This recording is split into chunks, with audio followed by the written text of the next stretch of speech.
All right, we are all here on time together at last.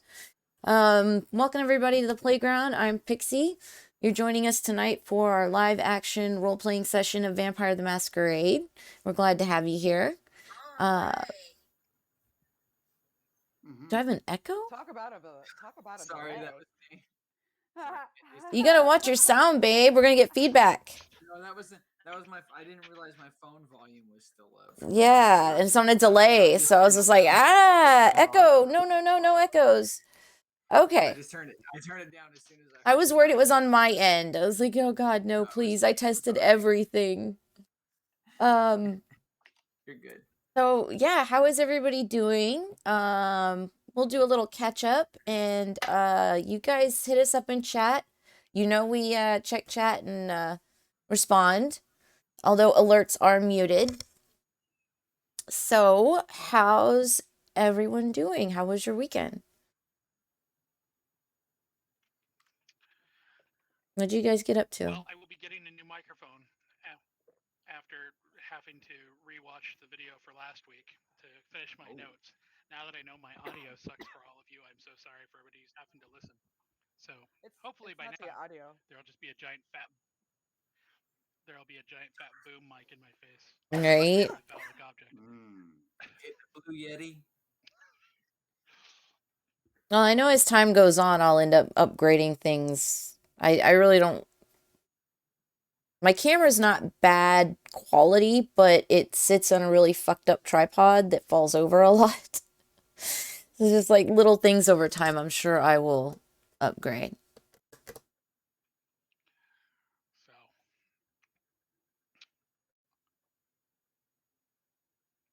the only other thing I have to contribute is, and I'm sure for all of the viewers out there who have already heard about it, and if you haven't heard about it, then you should get on top of this. Go watch fucking Arcane on Netflix. It's maybe my favorite piece of animation ever. It's fucking amazing. What was that? Arcane. Arcane. It is on Netflix. It is there. The first 3 episodes were up on Saturday, excuse me. The next 3 will be up next Saturday, and then the 3 after that. But it is fucking gorgeous, and it is absolutely amazing. Love it. Thank you. Highlight of my weekend was melting metal and banging it on an anvil. So Nice. I know how to weld now, guys. Nice. And I will show you my project when it's done. Oh yeah. Awesome. Cool. As long as it's not a steak to kill your storyteller. No promises. It'll be steel, so it won't work. Unless it was like, I don't know, inlaid in wood. Support the thing. Cheater. All right. So. Adapt and overcome. All right. Shall we get started? Oh yeah. Yes, please. Let's do it. Welcome to our Vampire the Masquerade 5th edition chronicle, Philly by Night. We are now on session 38. It's not going to be too long before we finally hit 40. My age, yay! Someday I'll be 38.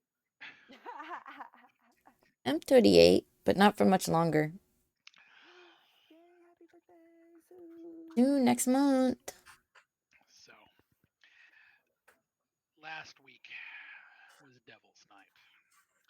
And while there was a lot of ground to cover there, the most important thing for the beginning of this evening is how it ended. With the finding of the body of one of the coterie members, Kai.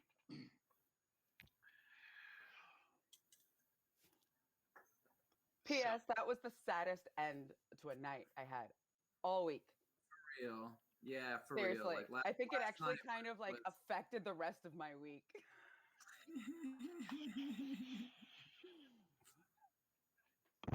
You should really go watch Arcane. It's just testament to the writing that it actually mattered. Yeah.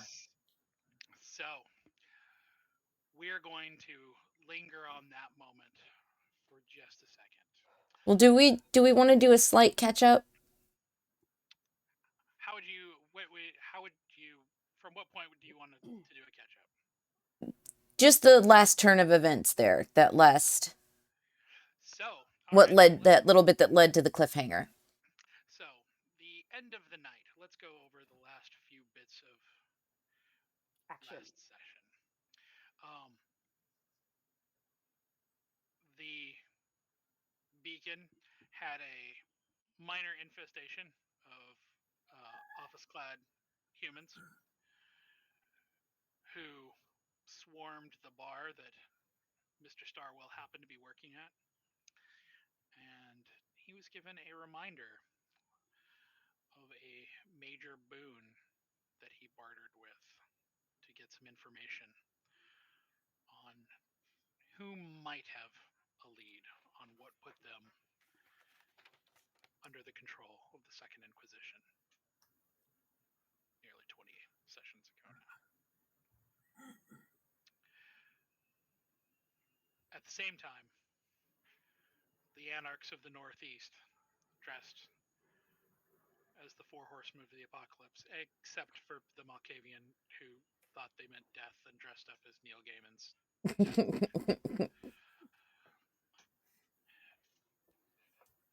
decided to come to the club looking for, quote, their subjects, and retrieving a couple thin bloods from the club. A minor bit of violence was averted, but not before their leader told Michael that there was a mess to be found in the apartments that they had found.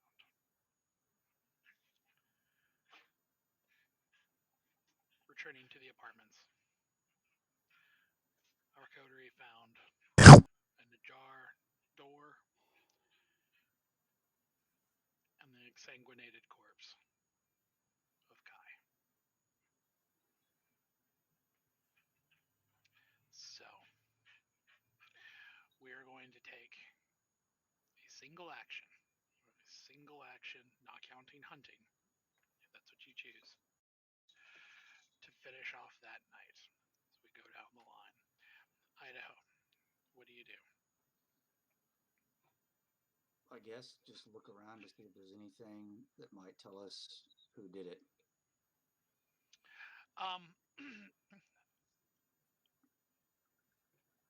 We will say that since you have, of course, it's your apartment, and you guys also control the building itself, that you have more than enough time to actually investigate. But if you are looking for a quote-unquote warm lead, roll wits and awareness. And because it is actually your apartment, Idaho, I'm going to give you a +1 dice roll to this. Good, because I don't think my wits and awareness are that great. They're not terrible. What do I have here? So you are 3 wits, 2 awareness, and you have 1 hunger. So you're looking at 3, 5, so 5 and 1.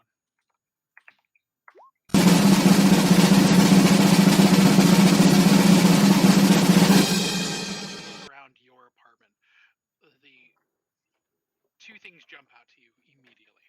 1, even though there is signs of a struggle, like basically right near her, in wherever her body fell, there's no other signs of struggle. There's some blood splatter that is around the room. But other than that, if her body hadn't been there and the door had been closed and you had just been walking by, you might not have noticed. There's no point of broken entry on the door. It doesn't look like the door's been kicked in or anything like that. And for the most part, all of the artwork that she has had covered your apartment in is still intact. Okay. The only thing that stands out to you is near your door, there is a place where it looks like maybe there's gouges into the floor.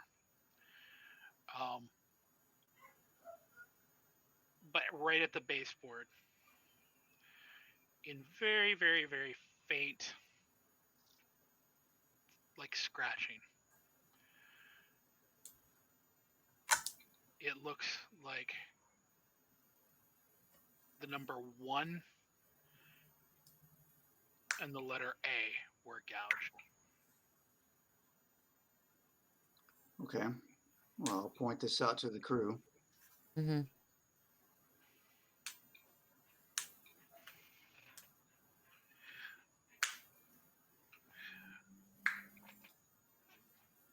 Vic, what do you want to do?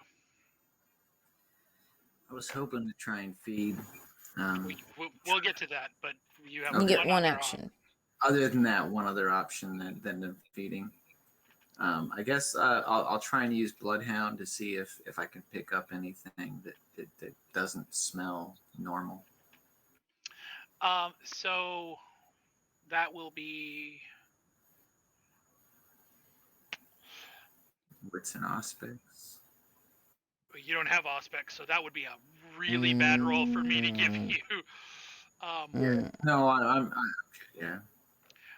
It will be, we'll say, intelligence and awareness. And again, because you know this, I will give you a +1 to your roll.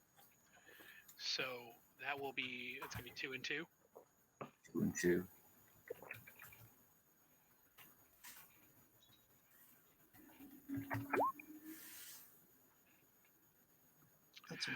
That's weird.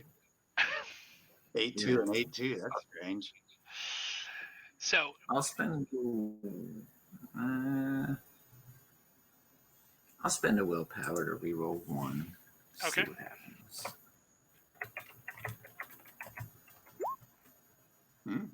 Hey. So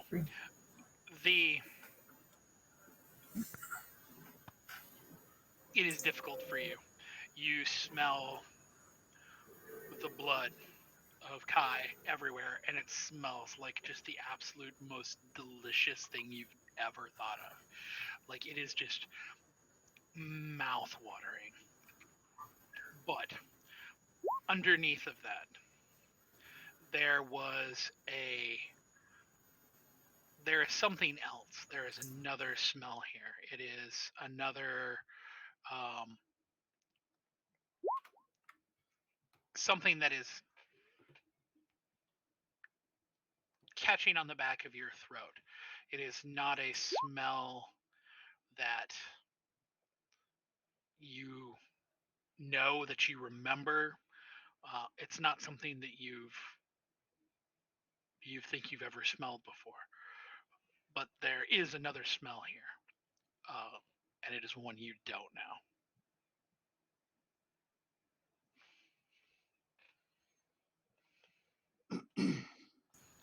Can I see where it leads or where it goes to? It is primarily here in the room. And even here it is faint. So it is not necessarily something that is going to be very easy to track for you. Alice, what is your one action? I'm kind of torn between two things. Either sense the unseen in case there's something lingering in this room, or if anything, like if using my occult to notice if any of her things would be disturbed, but I guess that would fall under Idaho's role. So yeah, I'll do sense the unseen. Now, just because you do have another ability, which is, as I'm trying to look through your, You also have premonition. Now, what you would be looking for, I would not tell you. But I will tell you that there is the potential to be able to see the crime and the outcome. See, I must have just picked that up. I keep forgetting I have that. You've actually had that almost since you started the character. Damn. I guess I've just been using Sense the Unseen and my other two, and I've just kind of locked into those. I have literally asked, does she have anything that could, like, picture? No, what I actually need to do, in all honesty, is somehow get my bio as like a separate file that's not in the Print it out. browser. That way I Print it could out. put it. I don't have a printer. Who the Oh, fuck write is- it down. Just write it down. I will. So Keep a archaic. little notebook. Yeah, let's I know. do. Oh my god. Well, yeah. No, I do. I have notebooks where I make lists. I make lists of everything. It's bad. Okay, what would... Yeah, let's try that premonition. Okay. Okay, so here is here, and this is where I was going to say, what in the apartment are you going to attempt to lay hands on in order to use your ability? Was she, like, in the middle of a painting or anything? She is currently laying near the entryway, kind of almost in front of Idaho's door. But her body is withered. Like whoever drank her. Can we tell where she was coming from? Like in her apartment, like the most recent place of action, like in a kitchen, there's like a pot or something, or like if you're reading a book, it's there, you know, like. I would say that would be really difficult. Why don't I just lay hands on her body? So you're just going to attempt to. Oh no, I'm saying like versus an object. What's the difference? Like from Storyteller meta, like what would be the difference between a body and an object? Okay, so I'm going to read you the skill. Okay. So you can kind of. The vampire experiences flashes of insight. These may take the form of raised hackles, sudden inspiration, or even vivid visions. While never too precise, these visions can nudge the vampire out of harm's way or reveal a truth previously overlooked. The system. This power gives the character a sudden hint that aids them in some way, letting them find a clue they've missed or saving them from danger.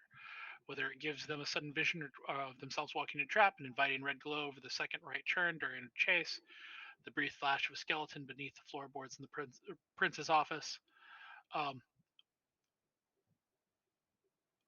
The user can also provoke a premonition by focusing on a subject, making a rouse check, and then rolling your resolve plus your aspects. Okay. So, I mean, I guess focus on her. yeah, on her. Okay. So first I have to rouse. So, yep, you need to rouse. Okay.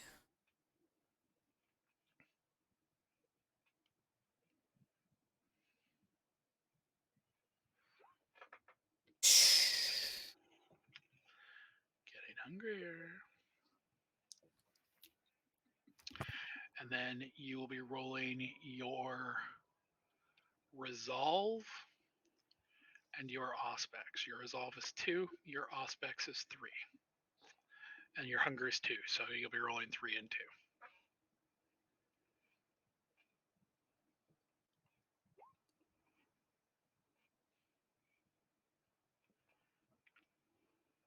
So, before I tell you anything, I'm going to ask, do you want to re-roll that one die and see if you can come up with an additional success? So that's one more white, yes?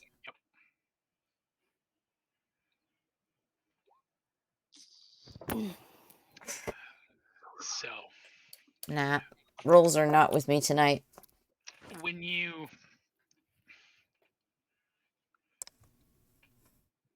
place your hands on her now expired body, you hear a faint humming sound.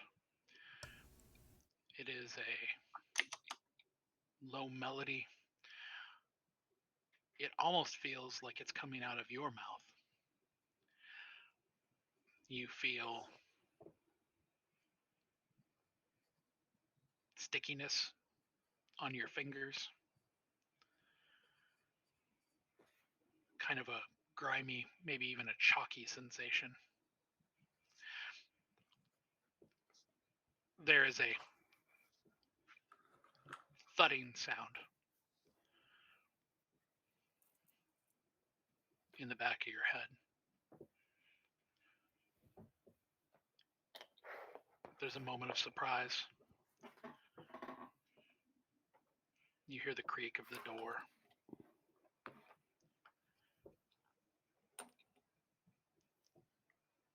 There's a flash, first of surprise,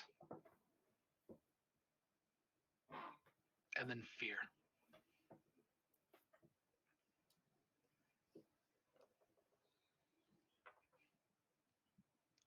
And then, Alice, the feeling starts.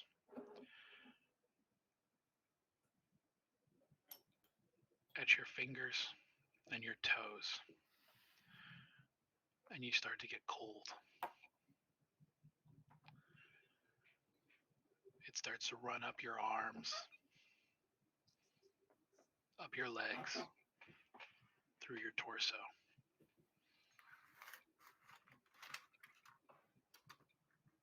And then your back. And as you look down, knowing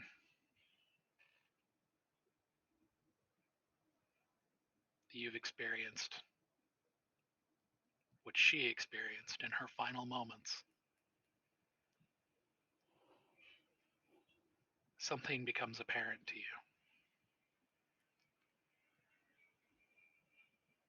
There are no teeth marks on this body.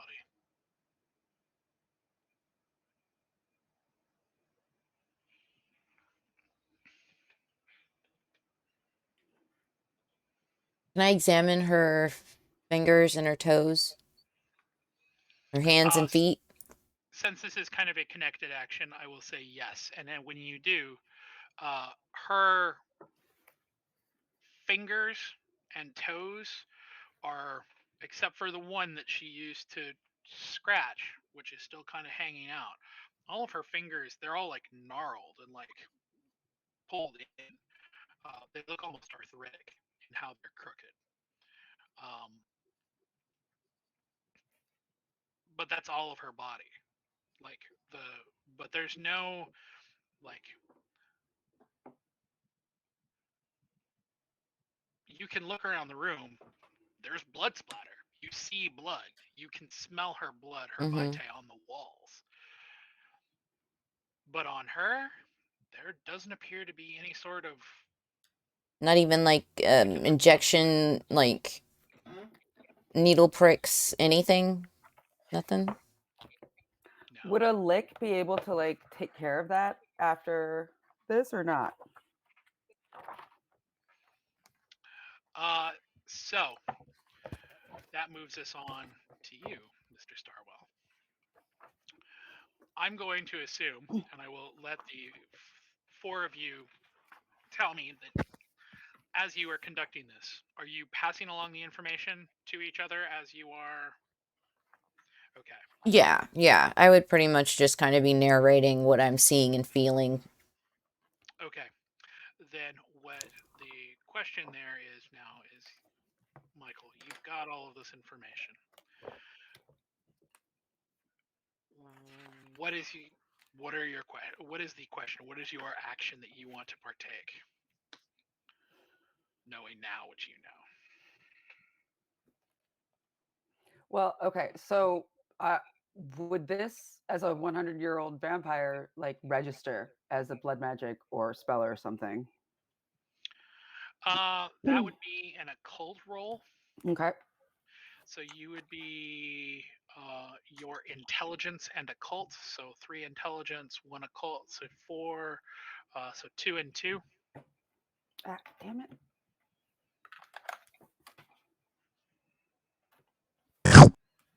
You said 2 and 2? Mhm.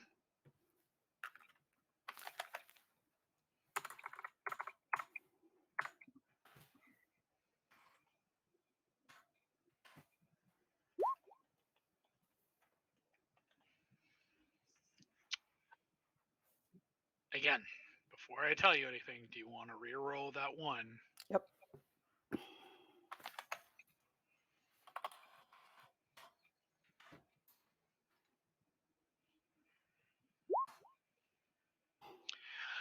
You have heard that certain practitioners of blood sorcery have the ability to pull the blood from kind, vitae from kindred, right out of their bodies. But a complete exsanguination is difficult at best and requires basically a victim who can't fight back or attempt to get away from you while you're doing it. However, you have also heard of cases of kindred and kind exsanguinating each other through other means. Sometimes simply hanging themselves upside down and slashing a throat like a goat.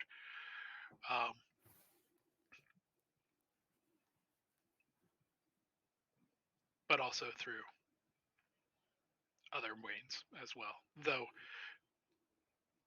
Idaho. So let's say a small young vamp was held down, it would be easy to keep them from fighting back. Theoretically, yes. But as I was going to say, Idaho would tell you that doesn't look like anything's really disturbed in the room. So it's not like somebody wheeled a gurney in here with a fucking bunch of tubes and shit. Is there a lot of blood around? The amount of blood is, I would say it's a splatter. Total, if we're going to attempt to approximate like an amount,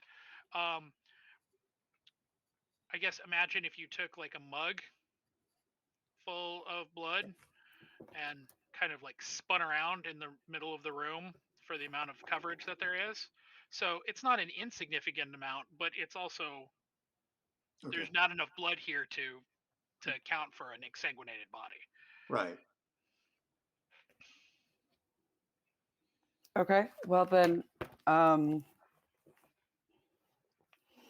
going to say to the group, I think we're looking for a practitioner of blood sorcery.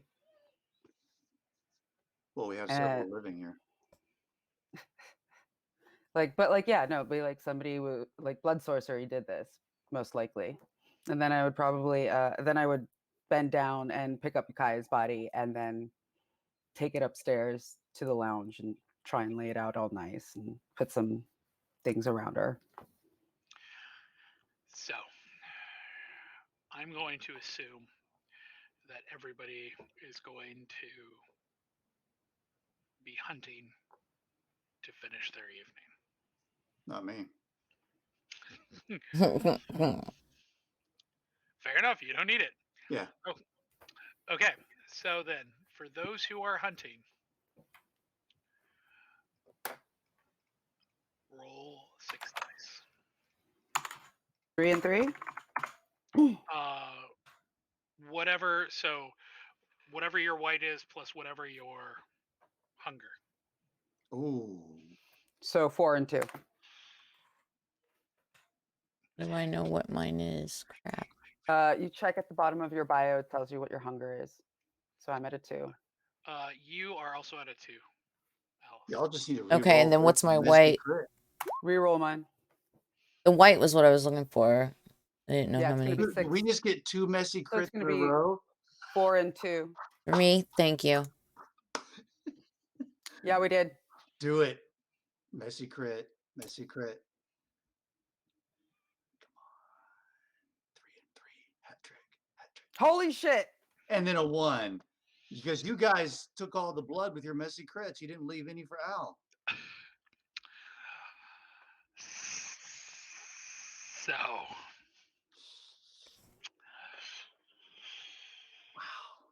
Wow. Ugh. Ugh. so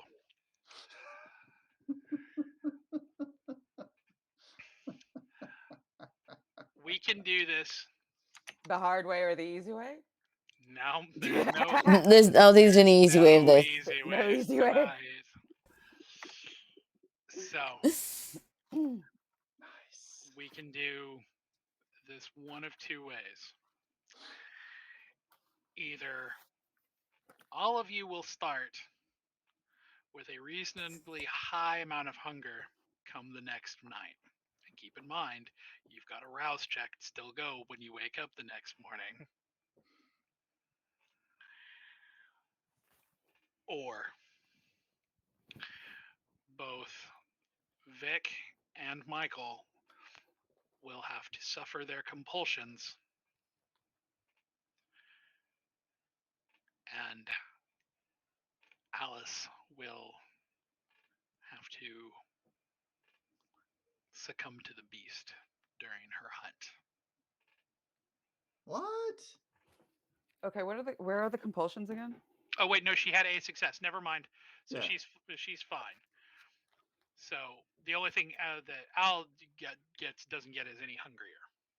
So she doesn't I get to find somebody eat, but sated. yeah. Yeah, but she doesn't. So no, you're out of this. Sorry, that was my misreading the die. Your compulsion would be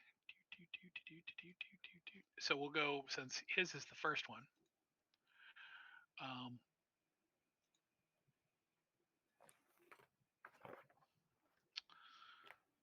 That is not at all what I said.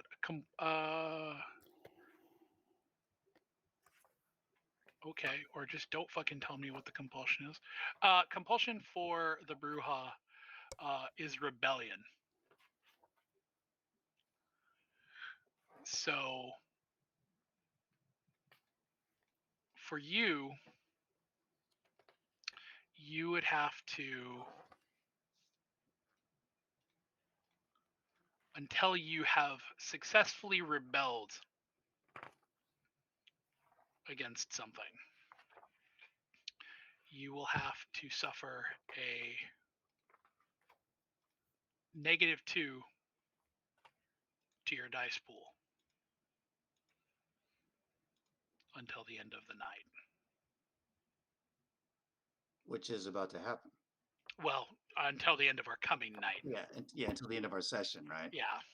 Do it, man. Just wake up tomorrow and listen to the Sex Pistols. That's rebellious. But I think it means more rebellious. This is what I had to do. Remember Michael's gonna have to put on some cowboy boots, go to a boot scooting bar. I refuse to join in on that. Wouldn't that be true rebellion right there? No, Vic has to be rebellious. We don't know what Michael's is. So for Michael's, I take that back then. I was talking about Michael.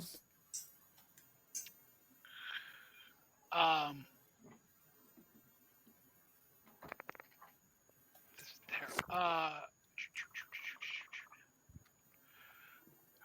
Your compulsion is obsession. So something pretty, or perhaps something horrible, will be a lingering obsession for you. Something pretty or something horrible, you said? Could be either.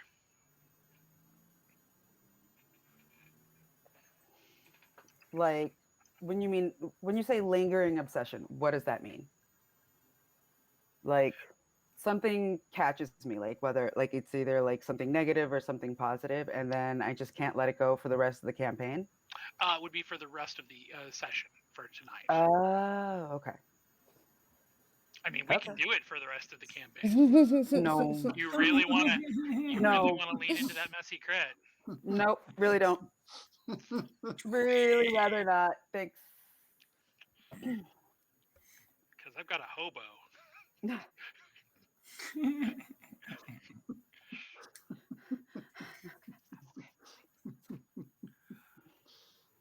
Do it, guys. Take your compulsions. They're fun. Okay, so choices are suffer compulsions or Re-roll tomorrow hungrier. So We all get hungrier for tomorrow, right? well, no. So what will happen is that when you wake up, the pair of you will wake up with a high amount of hunger. Oh. And then you'll also keep in mind have a rouse check to start your evening. Which could add to that hunger. Mm-hmm. right. Compulsions are fun. Do it. But mine was a lot easier. I'm gonna have to do the compulsion just because I don't think we can afford for me to go for me to go beast mode. No rebellion from you, Vic, huh? Yeah, unfortunately, I'll quell your beast. Don't worry about it, man. I'll quell it. He says that. That's what you, Yeah, that's right. what you You say. said that, but That's what you say until I rip your arms off. No. I can run really fast too. I can do the leap. yeah, let's suffer the compulsions. All right. Well then.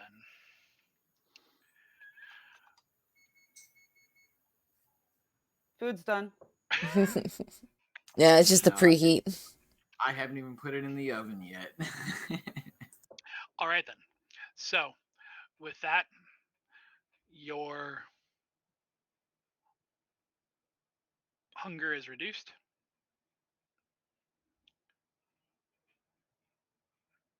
Except for owls who did not successfully hunt. So, with that, this night ends. The next night falls.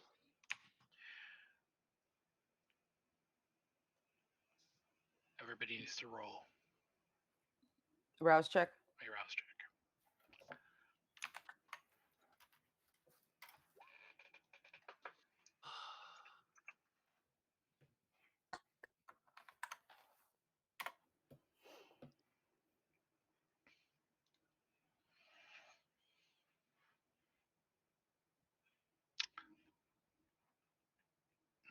Alice is waking up quite cranky.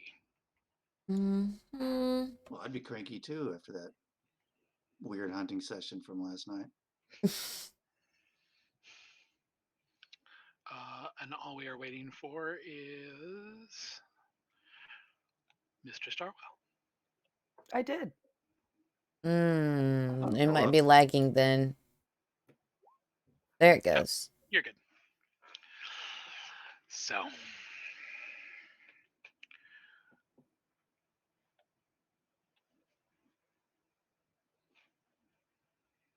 Idaho, before we start, did you leave for the evening or did you stay in the apartment? It was my once a week stay at the apartment, wasn't it? Mm-hmm. Yeah, I stayed at the apartment. So,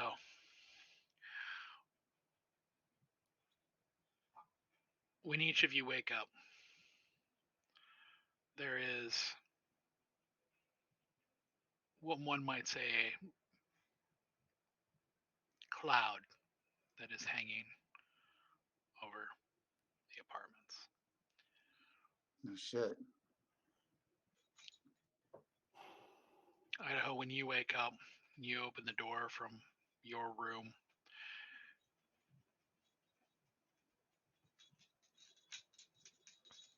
Your eyes are drawn across the middle of the apartment to her room. And through the door, you see the jacket that you gave her. She wasn't done, but she'd started it, and it had a kind of cool motif of a rock climber going up one arm. I'm gonna go get it. Put it on.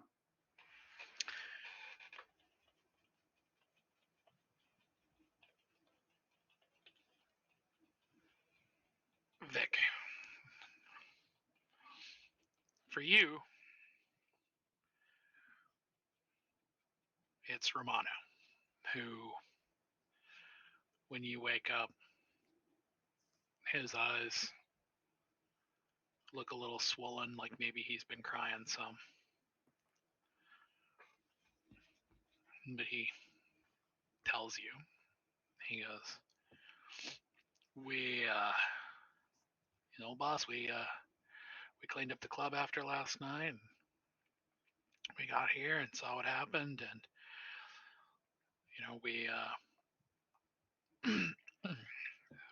that's fucked. He says, Moira, after her initial crying jack, I don't think she went to sleep. She's been up all night working on security tapes. She's angry that somebody got in here. So I don't know if she's finished with them, but I figured I'd tell you, boss.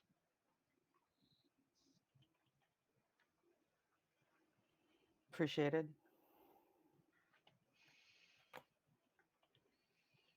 I think we're all. You're muted, Vic.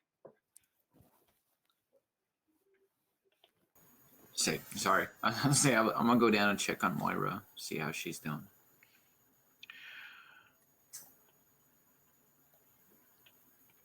She is in the main office overseeing Rhea and Clyde, who both look exhausted. Going over security footage.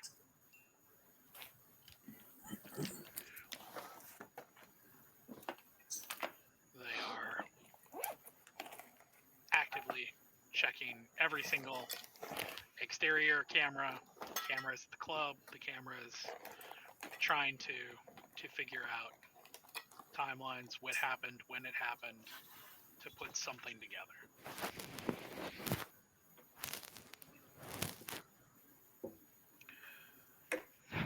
Alice, when you wake up, you are the only one who is awake.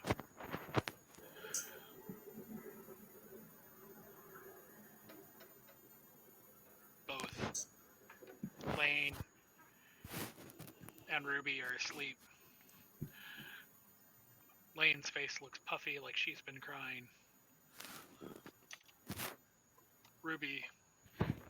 Ruby's face looks puffy, but given her, shall we say, condition, it looks more akin to someone having beat her at the amount of blood that she's cried. Does she need to feed? She's asleep. Okay. Yeah, if they're, I don't want to wake them. They've had a rough night. At this point, I'll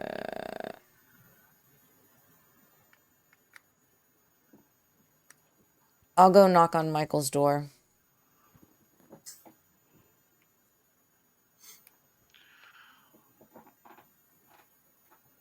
Michael, when you wake up,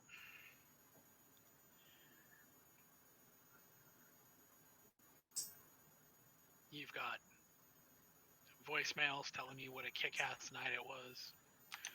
You've got emails and voicemails from contractors, contributors to the club who are congratulating you on a phenomenal night. You have an angry voicemail from somebody. You're not sure, but you think maybe it's the bartender from the previous night telling you in no uncertain terms how much of a fucking asshole you are. But you also have a voicemail from a woman who sounds genuinely appreciative for the opportunity that you bestowed upon her. It would be the barback promoted. Mm-hmm. And it's at that moment that you hear the knock on your door of Alice coming to find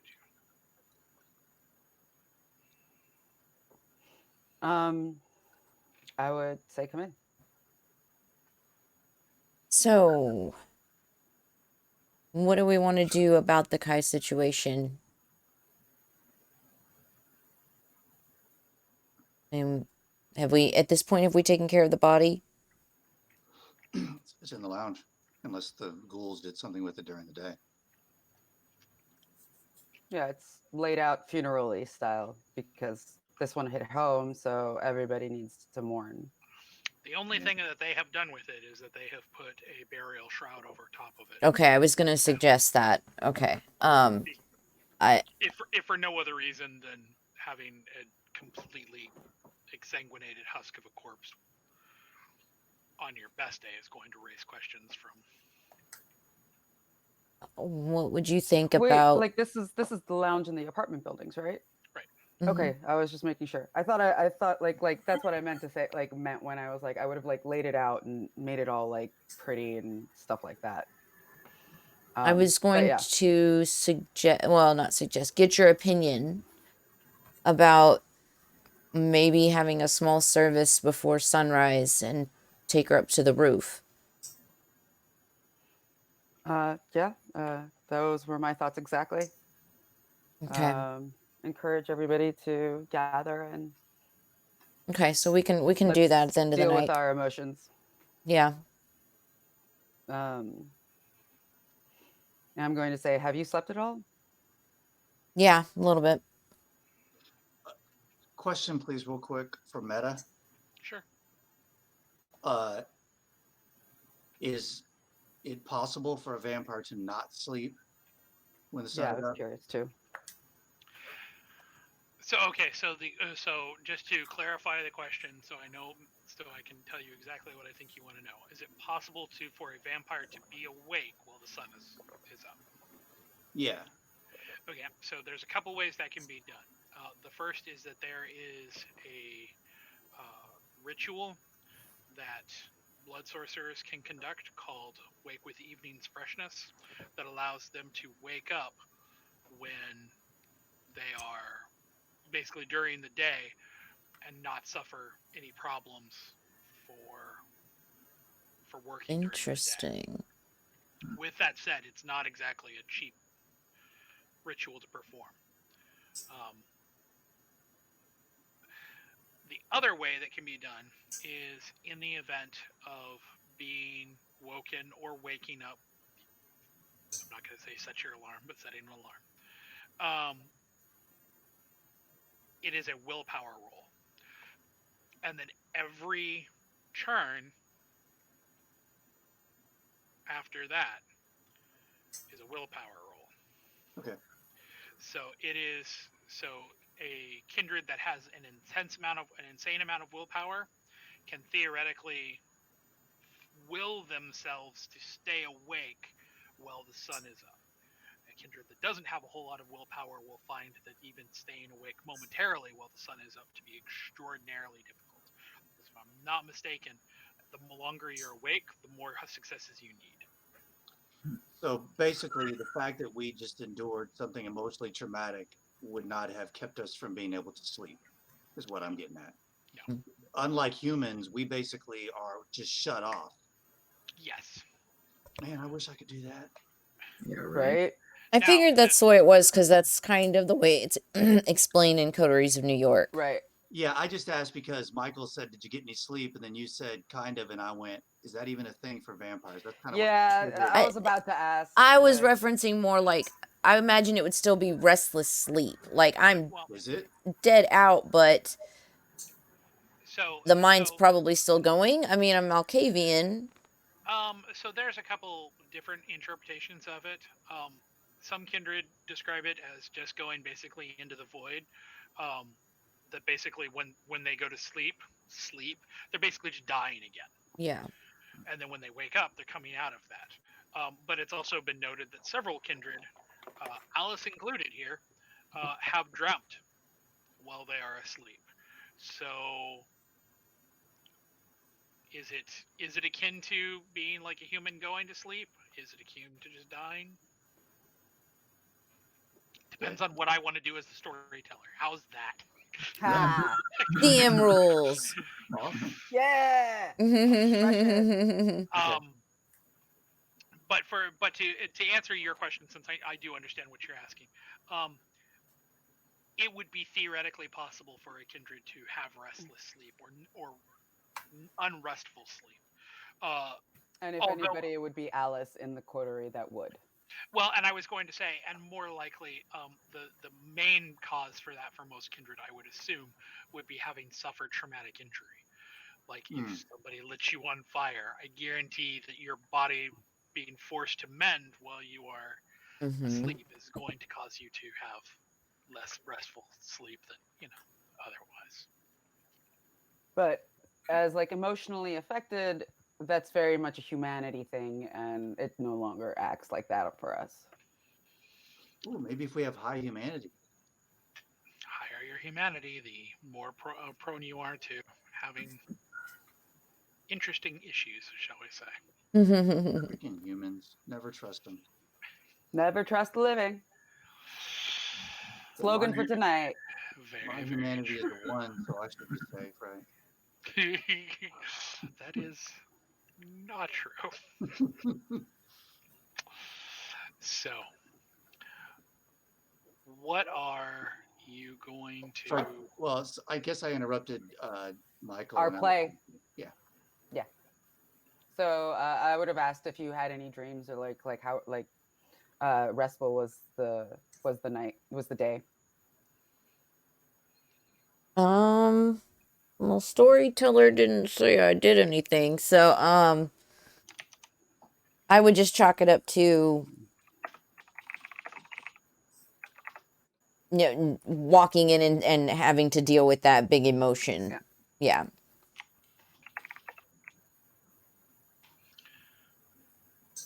So what do we do from this point? I mean, is anybody checking on security? Well, yeah, Moira, right? I would I'm note down, this. yeah, I'm down with Moira too. So I went down to check with Moira and Clyde, and I'm down there. Right, checking but to I'm see- talking to Michael at this point. I Okay, don't know sorry, anything about you. Oh, sorry. I didn't realize that was a direct. I'm sorry. Go ahead. I'll shut up.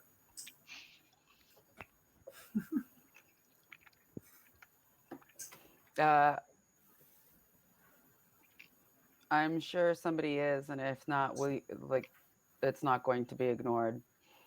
Yeah. Well, I mean, If you want to go see if somebody's doing security, go ahead. I have to take care of some calls, and then I'm going to visit her room again.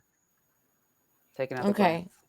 Well, then I'm going to shoot out just a mass text and then maybe I'll meet you there. I don't know. Maybe we overlooked something. I don't know. So yeah, see you in I a bit. shoot out a mass text to see who's handling the security tapes and has anything been found. Moira texts back almost immediately and says that she is down in the front office having Rhea and Clyde go over the tapes. That Vic is there, and that they're still attempting to kind of go over all of the footage, line up, see if there's anything to be gleaned from it.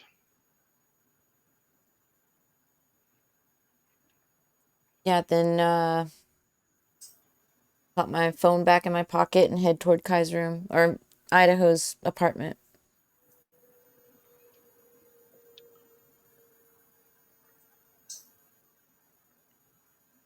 Idaho. Do you still have the door closed to your apartment, I'm assuming, or have you? Yeah. I'm just kind of like chilling in Kai's room. When this is still my turn, real quick. When Alice leaves, I'm going to reach out to Hope, leave a voicemail, or send a message. Okay, what are you going to call Hope about? Well, she came. Like, I promised her a boon for evidence. She said she has it. Did we meet up last night? I mean, yes, she was the one that she Mhm. came and Yeah, and gave me the evidence. well, and gave you the phone number Oh, to ask for the second guy, ask for the third man. the third man. Where did I write that? Oh yeah, here it is.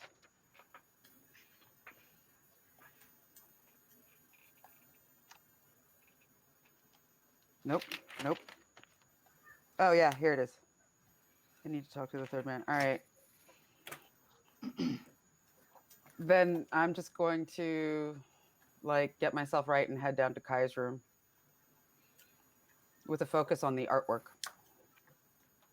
So, Alice, Michael, you're heading to Kai's.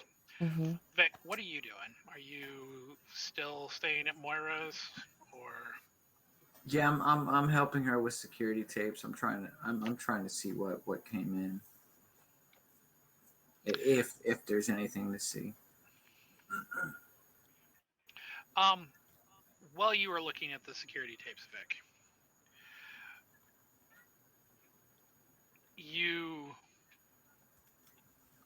the timeline at the end of the day, you see the 4 kindred that came to the apartment, walk through into the lobby, take the elevators up. They get off on the floor for Idaho and Kai, but they don't go from the wide angle lens that you see that's overlooking the lobby. They don't actually go into the apartment. They see that the door is ajar. You see the one dressed as a knight kind of pokes his head through. He jerks his head back, and then there's what looks like a moment of discussion, and then they exit the building. There is also video that shows all of Jean-Baptiste's coven leaving the apartment building. Interesting. But nothing showing how the door opened.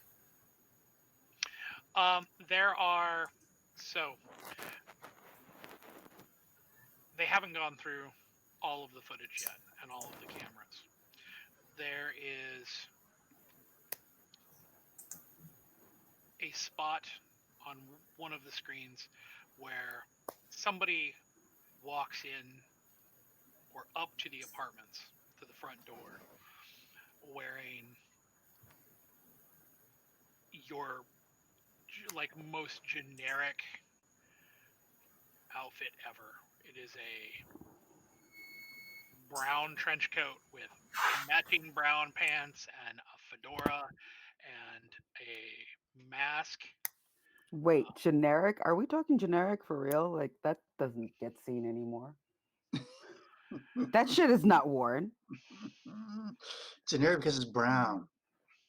With a COVID mask on and sunglasses. So it's the Invisible Man. It is basically the person who is on the camera. There's almost no identifying features that they are pulling off of that can be seen on the CCTV footage from that particular camera, but they are continuing to go over the footage.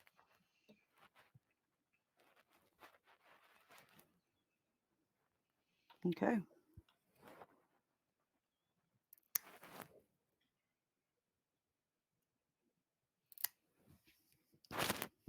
Would there be any footage to cross-reference of in the club to see if this guy was in the club at all that night? They haven't started on all of the club footage. They've been mostly doing the stuff from the outside of the club and the Yeah. outside of the apartments, trying to match that, but they have not. So, but so we do have cameras on the outside of the apartment. Do we know which direction he went in? Of the footage that they have gone over so far, No. the footage shows him coming up to the apartment. But there's Okay. no footage that they have found yet that shows him entering the apartments or leaving the apartments. Ooh. Very interesting. Even though he was caught on camera. Okay. We're gonna have to re-situate again.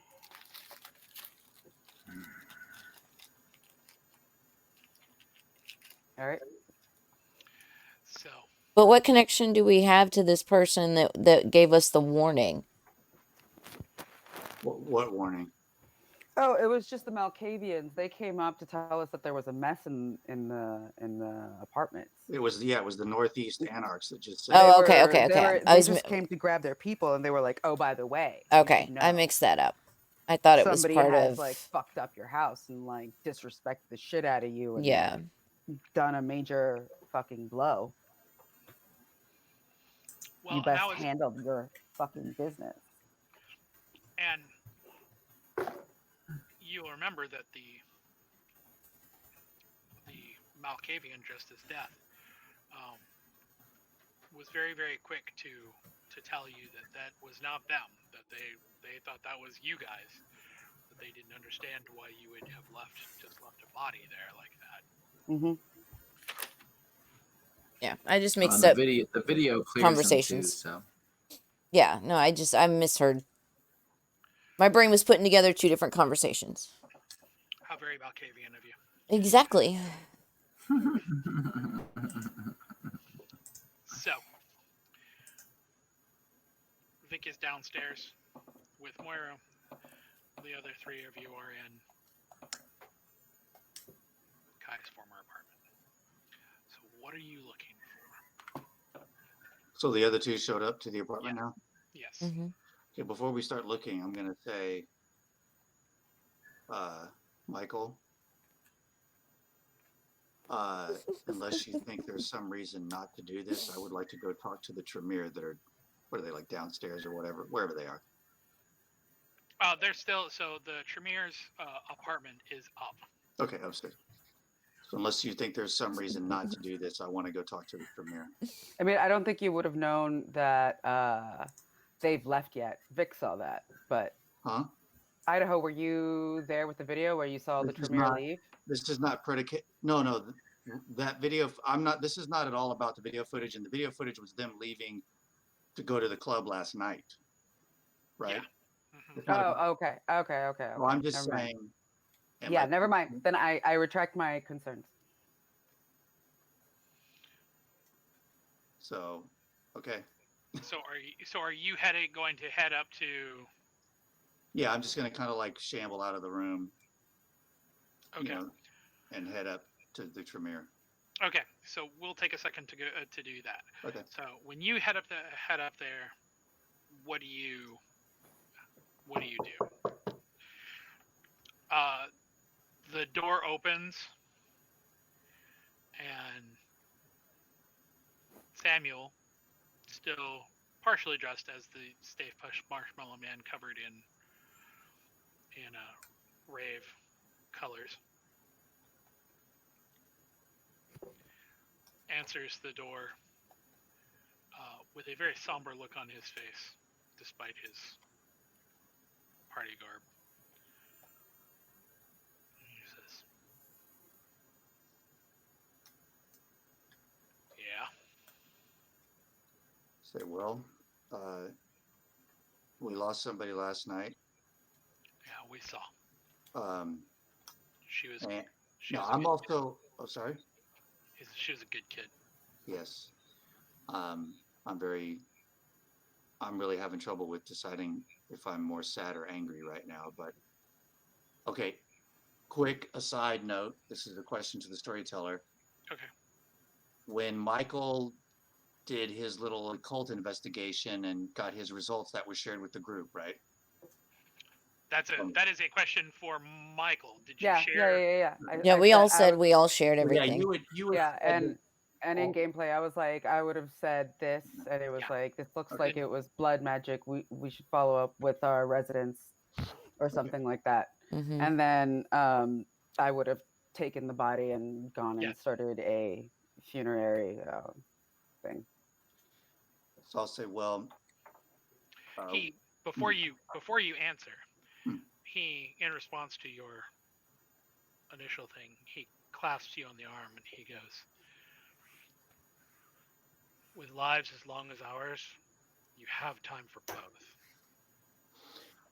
yeah, that makes sense. I'm still new at this whole thing, but and really, frankly, right now I feel more sad than, or just kind of. Shock. It would be shock still. Yeah. I'm gonna decide how Idaho feels. Thank you. I'm so sorry. I have no idea what grieving is like right now. That wasn't meant to be a personal comment toward you. Mostly it's shock. It's usually shock. Like first thing. So mostly I just feel empty. But there's a possibility this was done by someone who practices blood magic. So I was curious if you guys maybe wanted to come take a peek and see if you can help us figure out how this happened and maybe who did it. Samuel, he thinks for a second and then he kind of looks at you and he goes,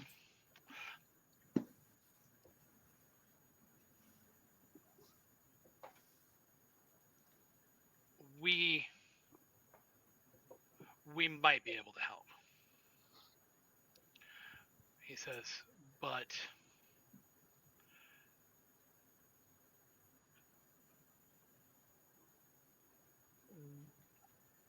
he says,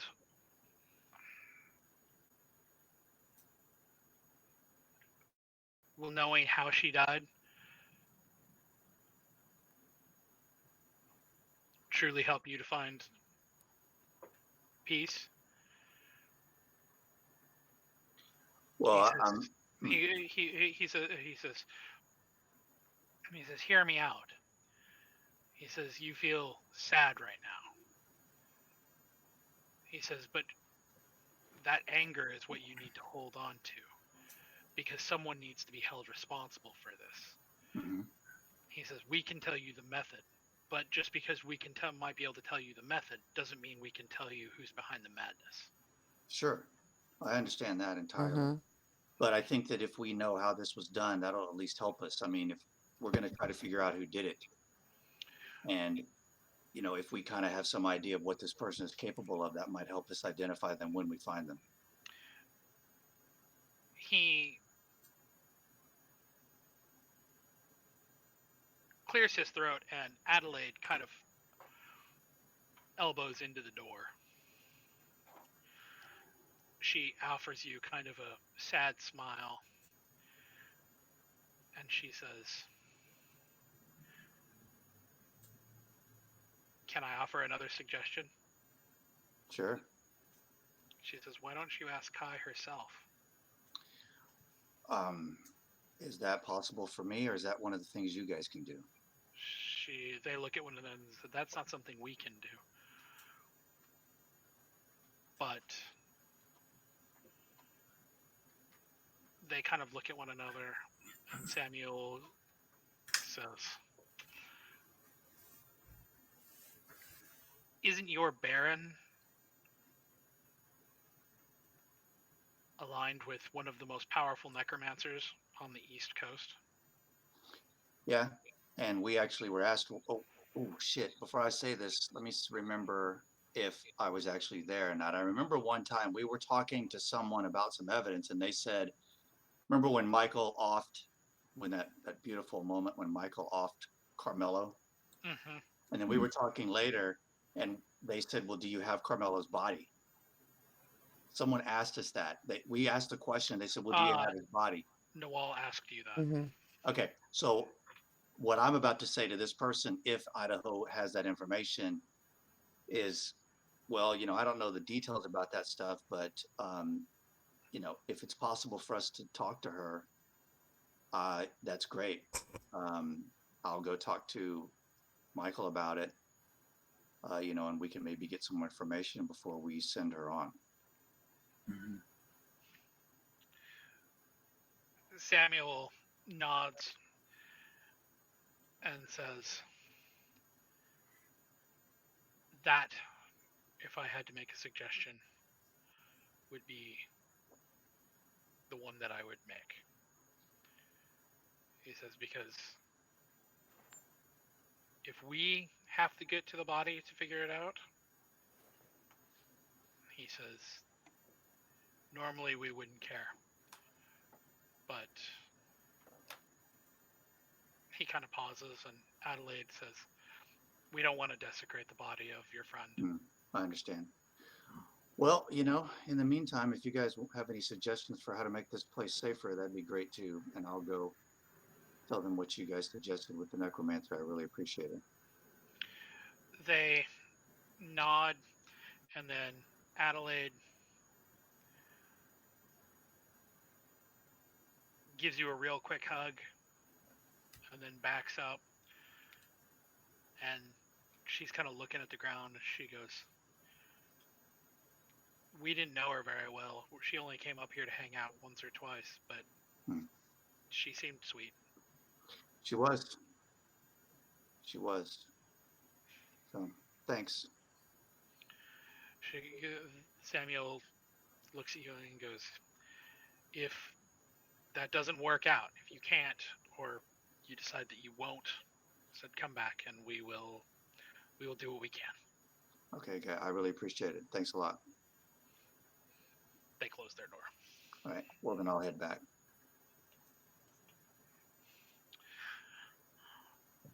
Meanwhile, downstairs, Alice, Michael, what are you doing in the apartment?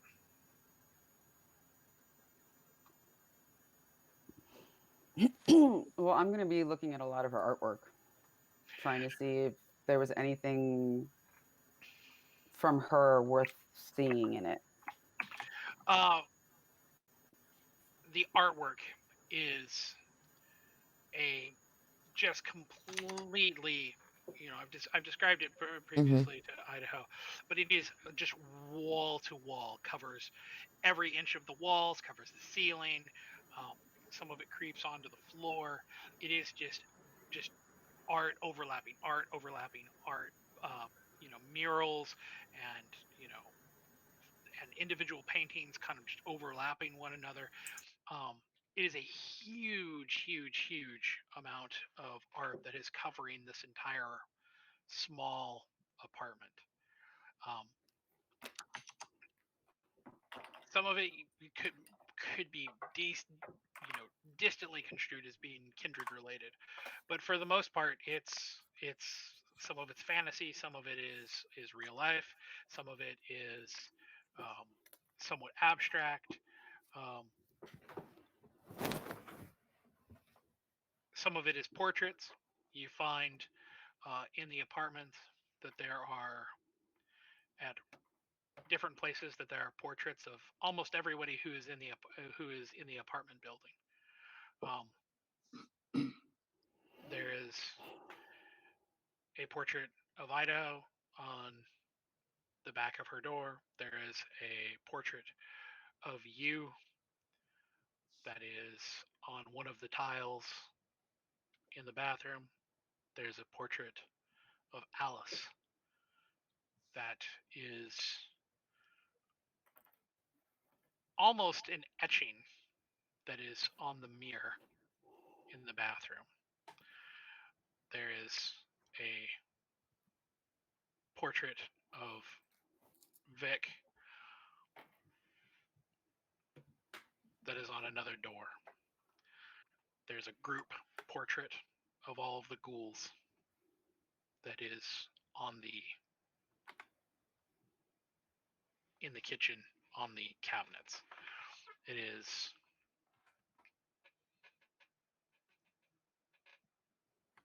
It is singular moments that she captured of all of you. And in many ways, she didn't ever capture any of you as kindred, just as people.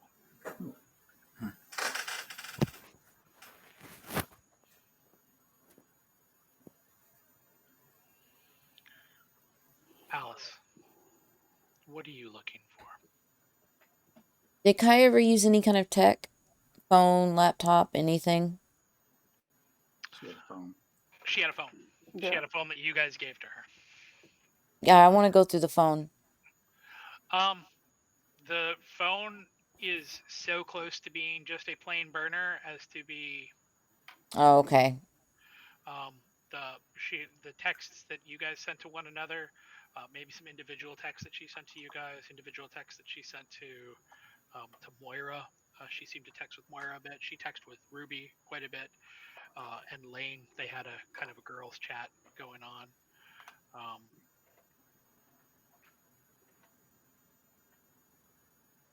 But there's no the call log is completely empty. Like it was never actually used as a phone.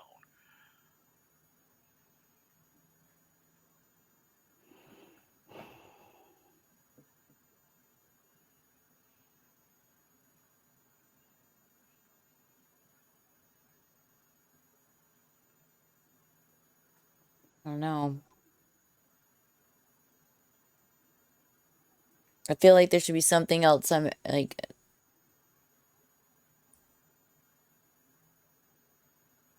because between my tech skills and my occult skills, I'm not sure what else I can contribute. Sense the unseen? Again? I mean, like outside of the apartment, inside the apartment. No, you didn't do sense the unseen. Oh, I did the premonition. Yeah, I can definitely do that. I mean, if anybody was going to be there, it would have been last night. So, what would that be for me? Sense the unseen. Since my hunger is all cray-cray.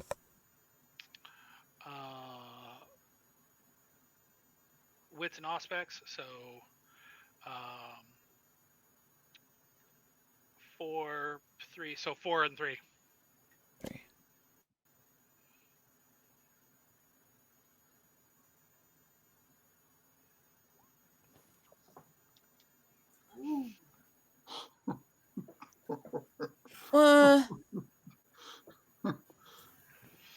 You guys all going crazy with those messy crits this time around. All our psychological messy crits. That's So insane. I mean, they killed Kai. We're not in a great state of mind right Well, now. shit. I No. mean, it works. It's interesting to me how That's appropriate true. it is. Yeah. Everybody is Yeah, fucking rock. exactly. Yeah. This might have been the worst person to pick. Mm-hmm. So I will give you 2 options, as I want to do. You can succeed, but your hunger increases, which will put you at a 4, which will mean that you are very, very close to frenzy. Yep. The other option is that you can suffer your compulsion. Good gravy. For the remainder of this scene.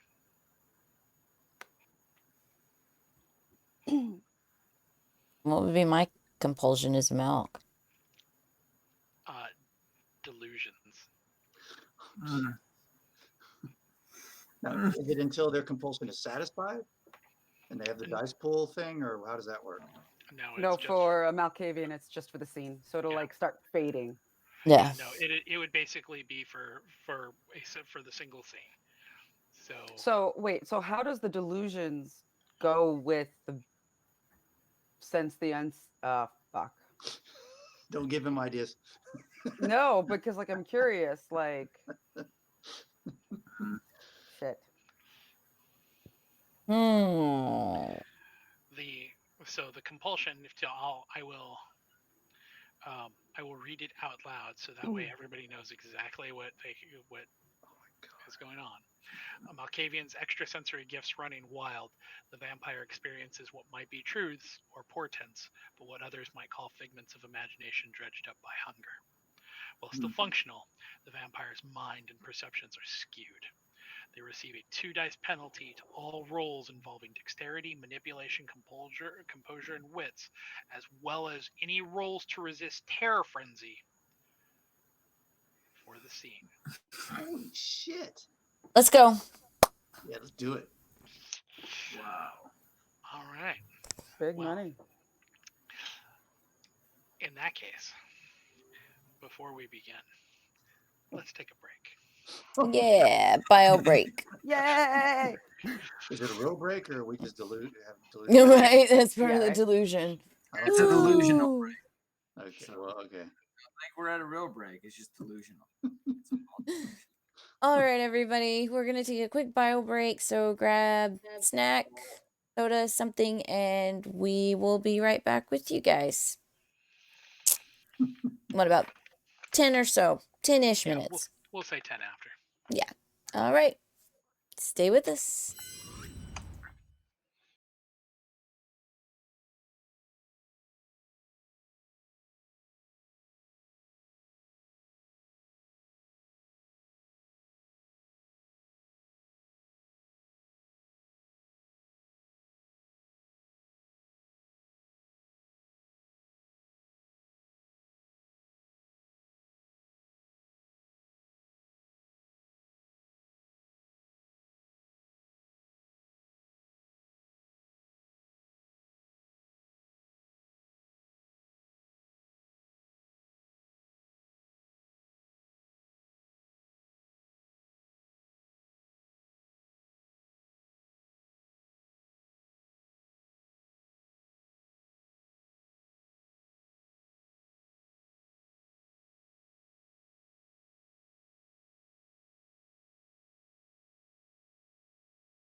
All right, everybody, we're back.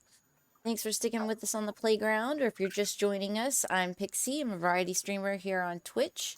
Tonight we're doing live action Vampire the Masquerade, Philly by Night. I'm joined by Nox, our storyteller, Skot, who plays Idaho, Zack, who plays Vic. I'm Alice, and our Michael Starwell is slightly out of screen, but will be back with us. That's Mart, though. So we are back, and things are about to get crazy. So, welcome back to our Vampire the Masquerade 5th Edition Chronicle, Philly by Night. When we left, our dear Malkavian, Alice, rolling to sense the unseen, is now successful, but suffering the clan compulsion.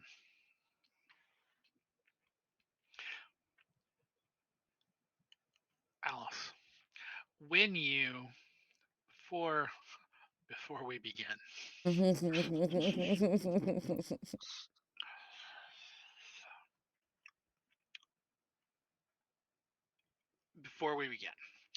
where are you? You said that you were in the apartment, in Kai's apartment, correct? Mm-hmm. Where are you? Are you in her bedroom? Are you in the room where she died? Are you? I would want to have been inspecting the etching she did of me. So you're in the bathroom. Sure, let's start there. So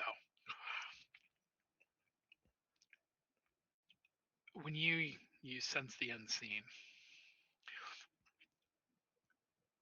the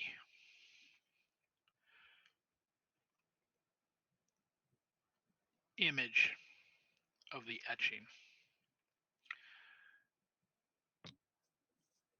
its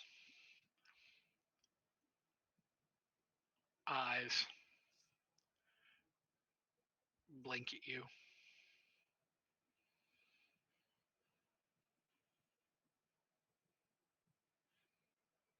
Mouth churns up.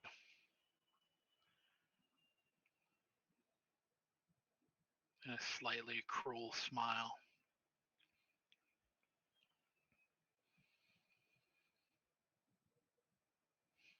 And you hear your voice in the mirror.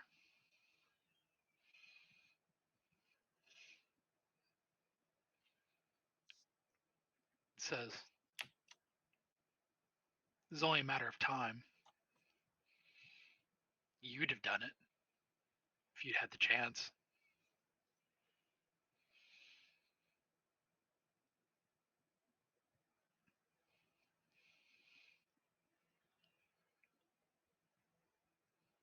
You hear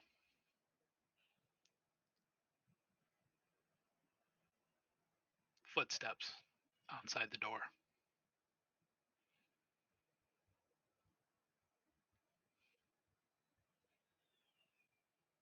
When you turn to look, you see the end of a pair of bell-bottom pants like she used to wear pass over the doorway.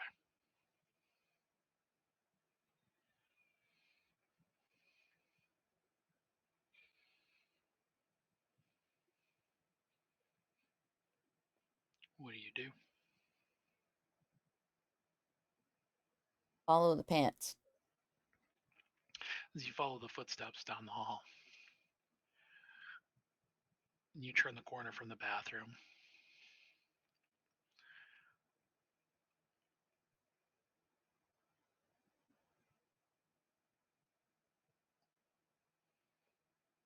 you are suddenly somewhere very different.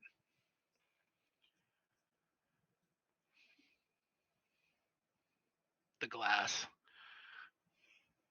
is thick in front of you.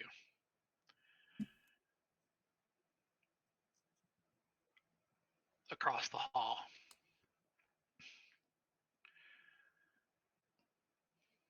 you see her huddled in a corner,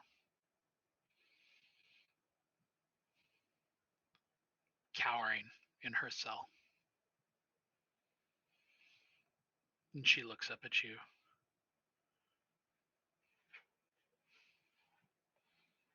Her third eye opens wide, wider than you've ever seen it, blood running down her face.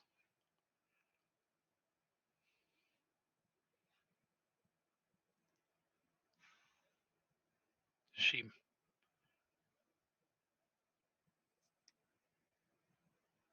says, "Why did you leave me again?"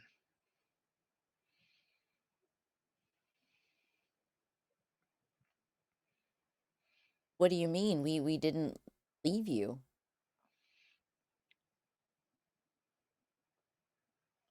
She starts screaming. The gap between you and her in the hallway seems to grow larger.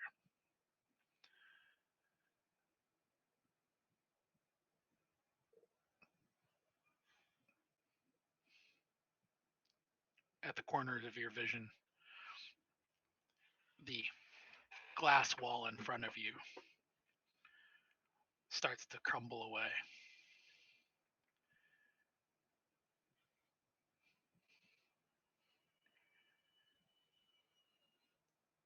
You can feel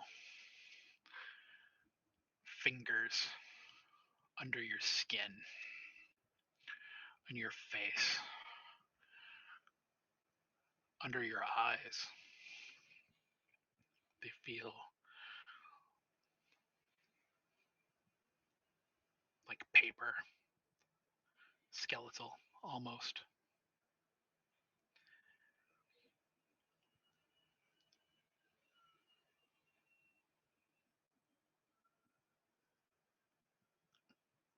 You hear in the back of your head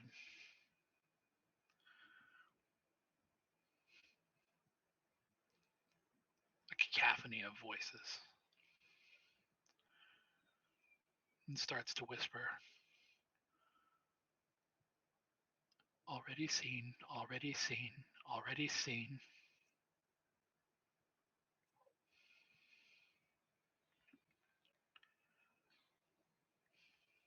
You feel It's yourself. what we saw when we were You, abducted. you feel yourself get sick.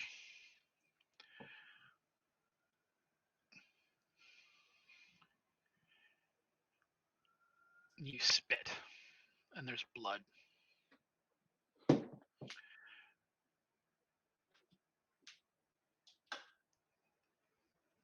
But just for a second,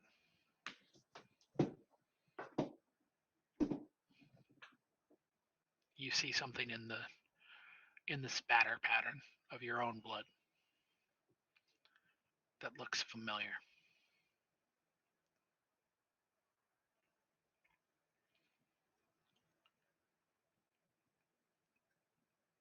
And then you blink, and you're standing there in front of the mirror. What did I recognize in the pattern? That will be a roll.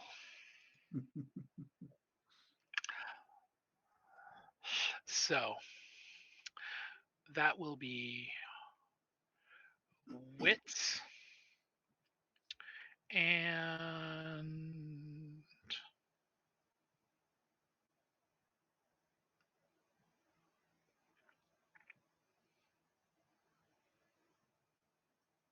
we'll say wits and awareness. So 4, 2, 6, 3, and 3.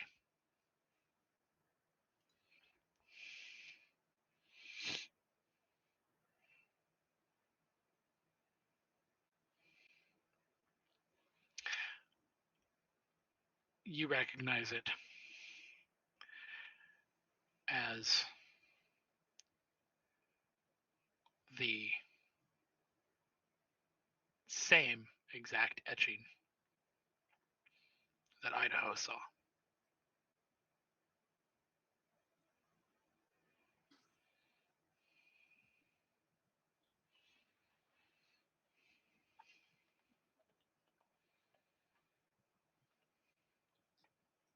Did I see an etching or a scratch? The scratch. Remind me again, what was that? It was, well, reversed, but yes, 1A.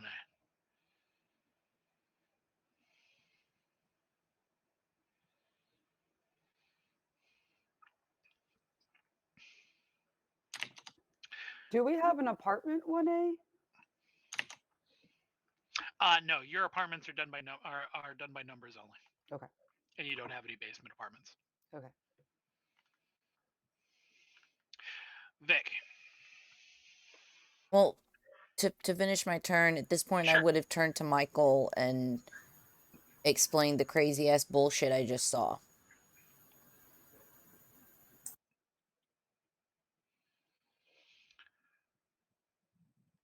Vic, what are you continuing to try to parse through the footage with Moira, or would you have gone upstairs to...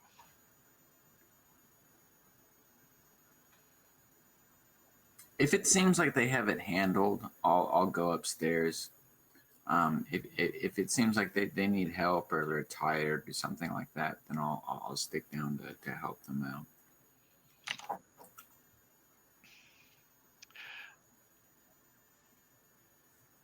Moira waves you off. Well, the other two are definitely getting tired. Moira is a woman on a mission. Okay. So, you're heading back up to the apartment. Idaho, Yeah. what are you doing? Well, I'm heading back to the apartment as well to share the information I got from our friends. Okay, so then at this point, the coterie is coming back together. So, we will assume that everyone is now meeting in the front room of Kai's former apartment, Idaho's apartment. So, what is your next step? Well, I'm going to share with the group the suggestion of our Tremere friends that we let Kai speak to us by getting the assistance of a necromancer. I like this I'm idea. gonna say he does owe me another boon. What did you say, Martha? I say he does owe me another boon. I'll reach out.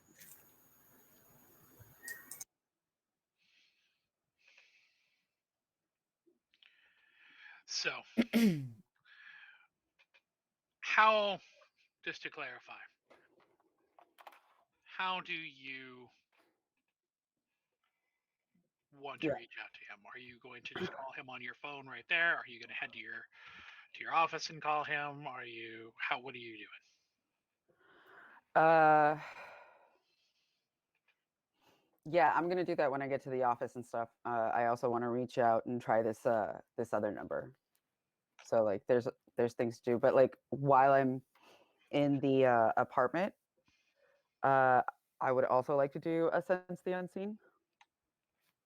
Okay. Sense the Unseen for you is wits and aspects, so it's going to be 3 and 1.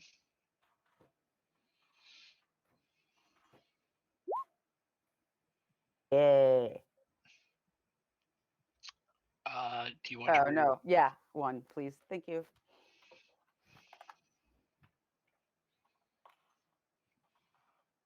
Just the white.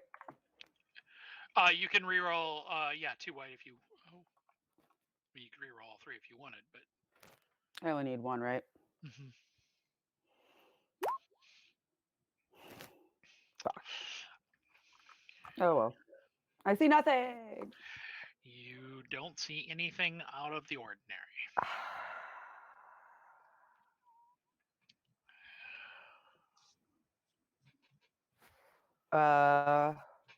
I text Nawal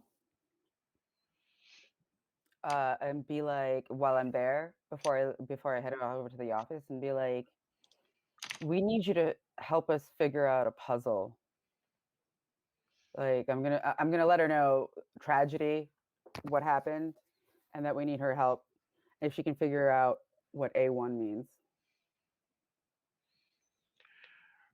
She responds That's a almost stick. immediately and is like, I'm gonna need a lot more information than that to try to determine what the fuck you're talking about. Guess we could invite her over. Let her look at the scene for herself. Did I like it? Like what I was saying was a summation of like what my text would have included. Right. So I would have like told her like what happened, that we lost Kai, and we have a clue left that's been reinforced, and we need to see if we can figure out what A1 means. 1A. Sorry. This is my sorry. 1A means, because it seems pertinent. She says that she can come over, but she can't make it over there tonight, but that she can make it over in the next night or two.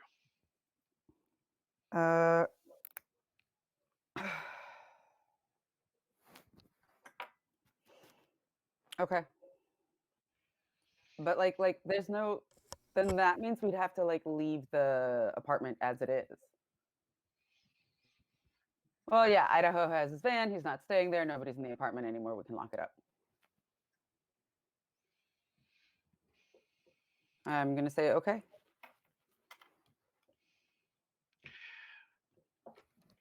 She says she'll be in touch as soon as she can. So you're heading to your private office to make these phone calls. Are you bringing everybody with, or are you going by yourself?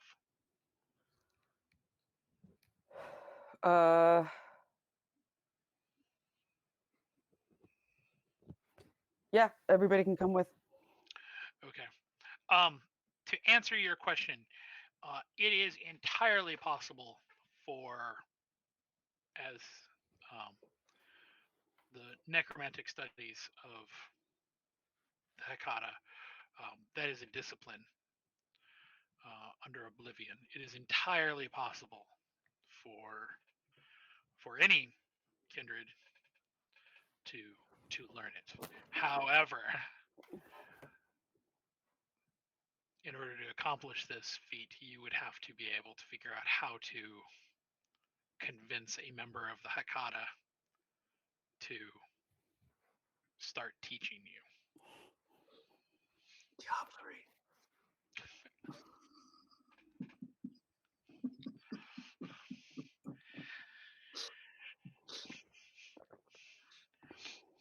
If you think that their kiss sucks, Michael would tell you exactly how bad it is to take a drink. I don't want to learn it. I mean, I'm just trying to help out here, you know. What, darling? What?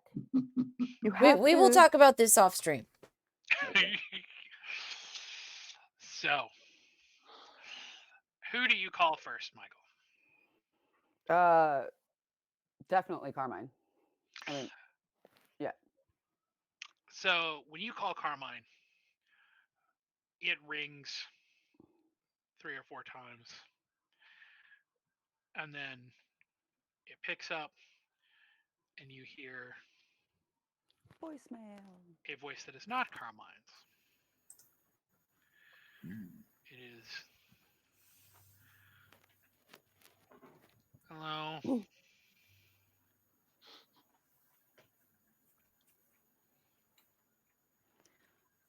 This is Mr. Starwell.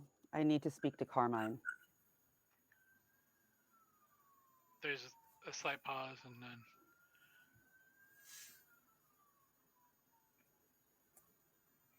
he is currently a little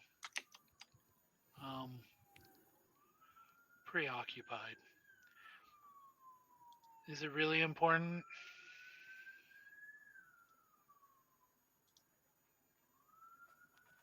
Yes. Fine. You hear a bit of shuffling around. And then you hear what sounds like the phone being ground between someone's shoulder and neck. Herman goes, Mr. Starwell.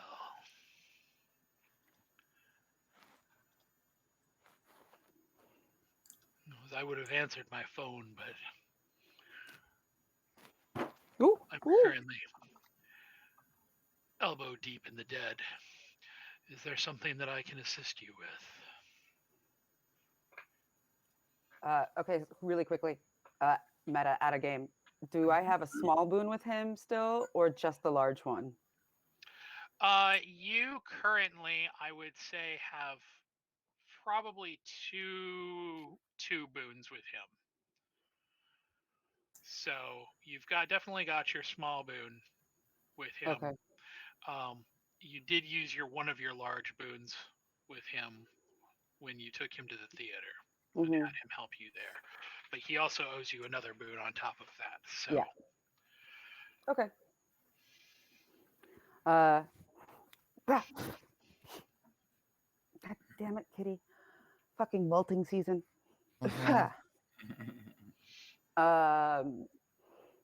That is actually the reason why I'm calling you as well. That is precisely why I'm calling you. he chuckles. I see. Well,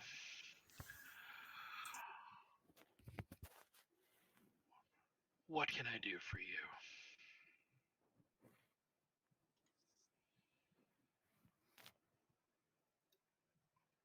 We have been violated in our own haven and lost one of our kindred. We need to know who did this, and we need to know yesterday. I see. Do you still have the body? I do. He goes, I'm going to turn the phone back over to Nora. She will give you an address. Bring the body.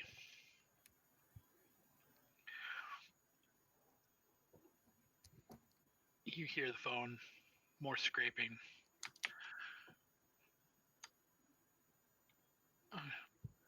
Nora goes,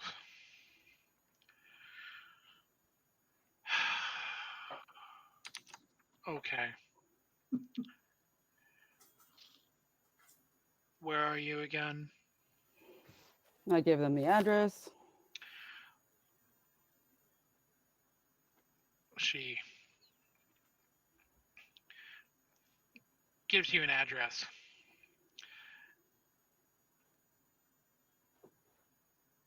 She says, don't bring it in the front door. Says, there are other family members here now. We don't want them to know. Understood. She goes, good. We'll see you shortly. Express my gratitudes to Carmine. And she hangs up. Yeah. My God, could she be more milk toast? Exactly. They're of the dead. Great.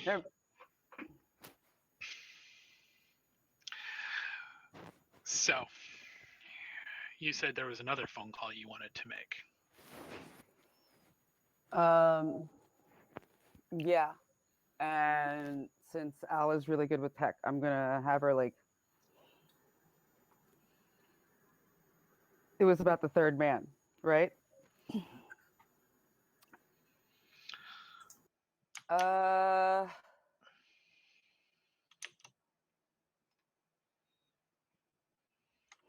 I'm going to ask the rest of the group to start the memorial as soon as possible for Kai, because I don't know if we're gonna get her back or not. And I'll be right there shortly. I think the club would have been closed for the evening. Blamed it on like pipes or something.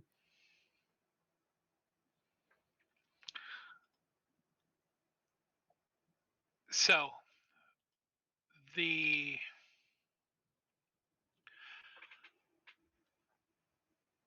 club is basically running on a skeleton crew. It is mostly the contractors over there and barbacks who are running things.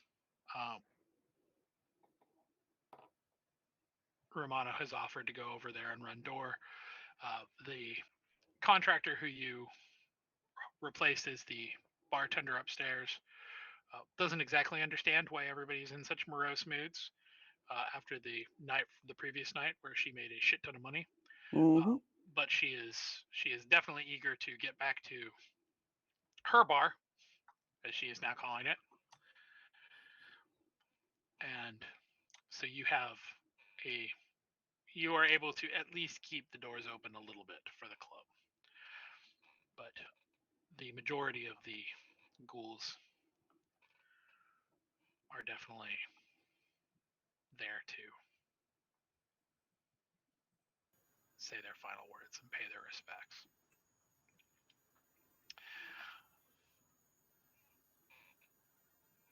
With regards to the other phone call,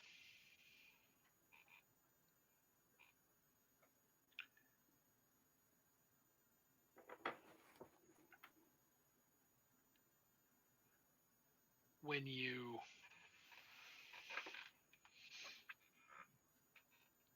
dial the number, it rings once.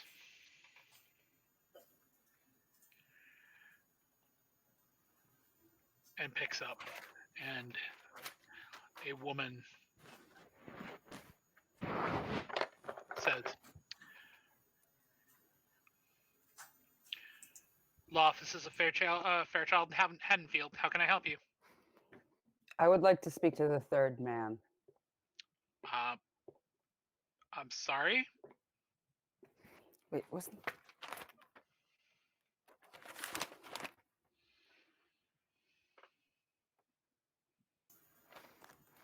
I need to talk to the third man. I'm not sure what you mean by that, sir. Are you a current client of the attorneys? Who have you been working with before? I need to talk to the third man. I heard you the first time, sir. I'm just not understanding what you mean by that. There's only two attorneys who work here at Haddonfield and Fairchild. I need to talk to the third man. I mean, I can set you an appointment with either Mr. Fairchild or Mr. Haddonfield, but I don't currently. It's just them. I don't know who I don't know who you're talking about. You can talk to them about it. Maybe they know if there's a previous person who's been practicing here. I need to talk to the third man.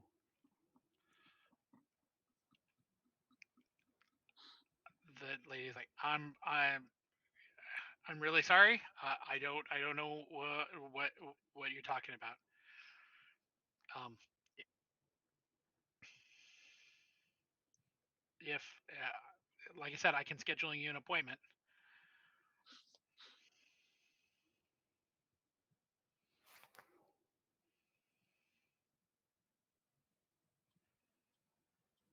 I don't think you're hearing me. I will say it again. I need to talk to the third man. There's a really long pause, and finally says, "Is this a prank? Is this like one of those things where eventually I say something like, 'Who's the third man?' and it's some obscene? Is it like one of those? Because I already fell for the stupid Sea of Thieves thing from my kid the other day.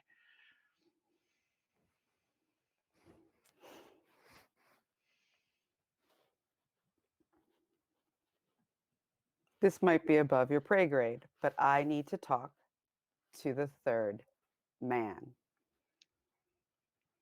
She goes, maybe it is above my pay grade. How about this? I'll schedule you for an appointment. You tell me when you want Nope, to show. right now.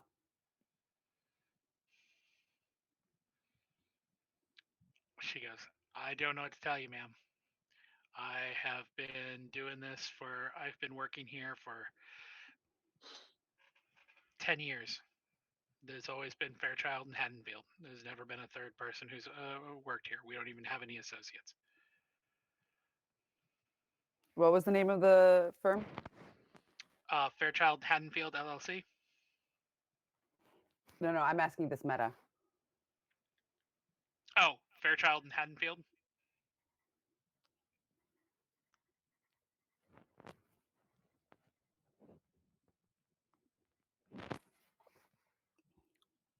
Okay. Back in game.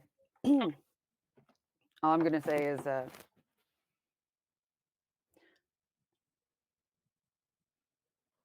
this is more than serious.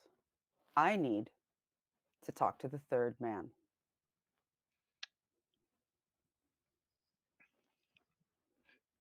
There's another long pause. I mean, if you're not going to take, if you don't want an appointment, I don't know how else I can help you. I'm sorry, sir.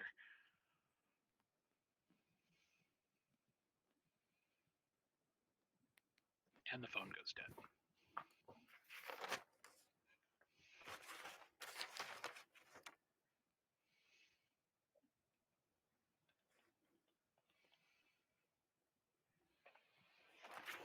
Okay, and then I do a quick Google search for Fairchild and Haddonfield.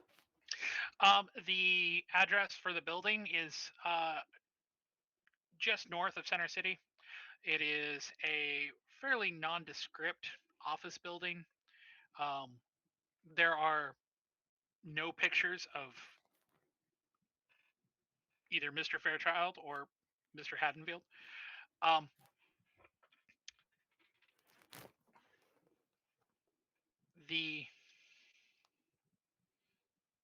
It's not difficult to find them. The phone number is the same as the one that was given to you. The address is there, but there's both a lot of easily accessible information to somebody who might be looking for a law office, and also a lot of notable missing information that one would see. There doesn't appear to be any pictures of any of the attorneys, of either of the attorneys. There's a record of the types of cases that they handle, but no, there's like no reviews. No, when you Google them, there's no actually tied like Yelp reviews or Google reviews or anything like that. It's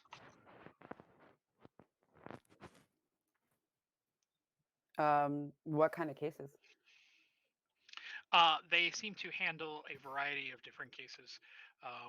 Primarily, it appears to be mostly like business law. Interesting. Okay.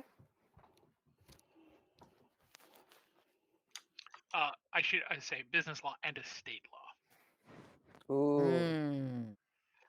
Mm-hmm. Okay. I put that number in like my cell phone, and I go upstairs for the memorial.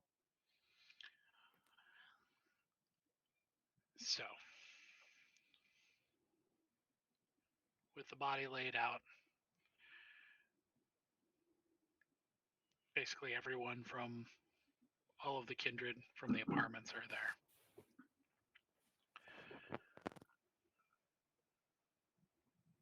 And the ghouls.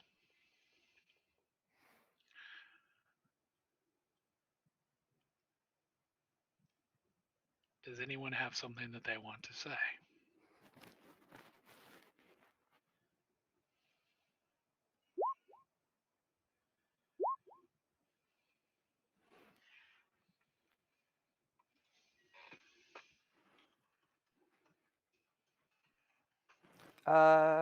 Michael would probably say something if everybody had gone or like gotten a chance.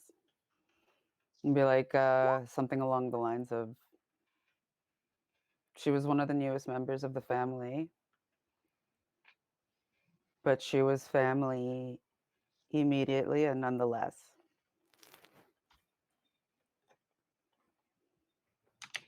She was able, her humanity was able to touch every single one of us.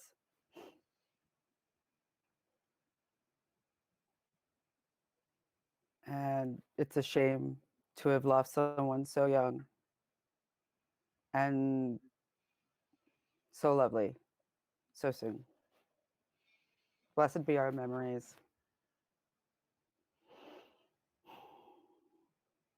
Farewell, Kai.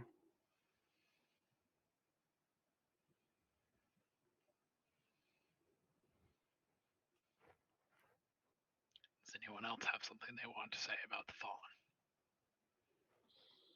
I think Idaho would just say something like, this is really shitty. I'd rather us be celebrating you than sending you off. And maybe when this is all done, we can celebrate. We will. But we're gonna get the motherfucker that did this first. Why not celebrate in blood?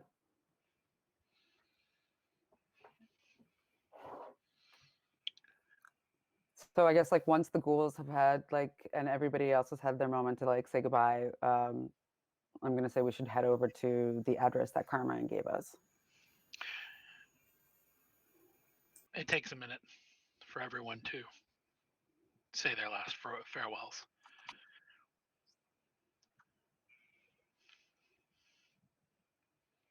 Idaho, Ruby comes up and gives you a big hug.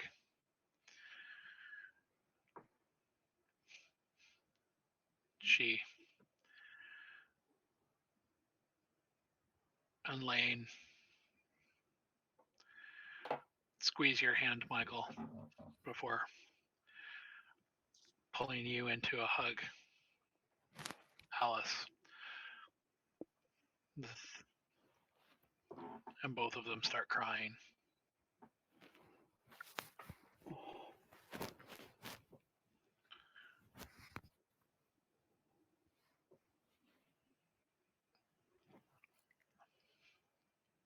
Moira comes up to you, Vic. Just says, we're still looking for whoever did this. She says, but she says she was a good kid and she deserved better than this. And she says, when you find the motherfuckers who did this to her, she says, I want to be there when you put an end to them. Maybe we can drag them back here and all have our revenge. I will do my best. Yes. Who's she talking to? Vic. Okay. Talking to me. Yeah, I'll do Sorry. my best to bring them back here so we can all exact revenge.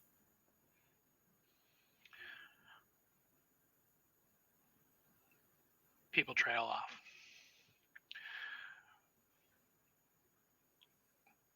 How do you plan to transport the body? Just in the back of the hearse? Yeah. I mean, we've got a perfect car for transporting someone who's deceased. So,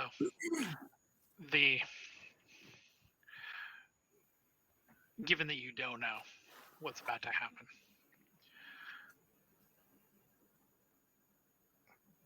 It makes sense for you to take 2 vehicles. Yeah. So,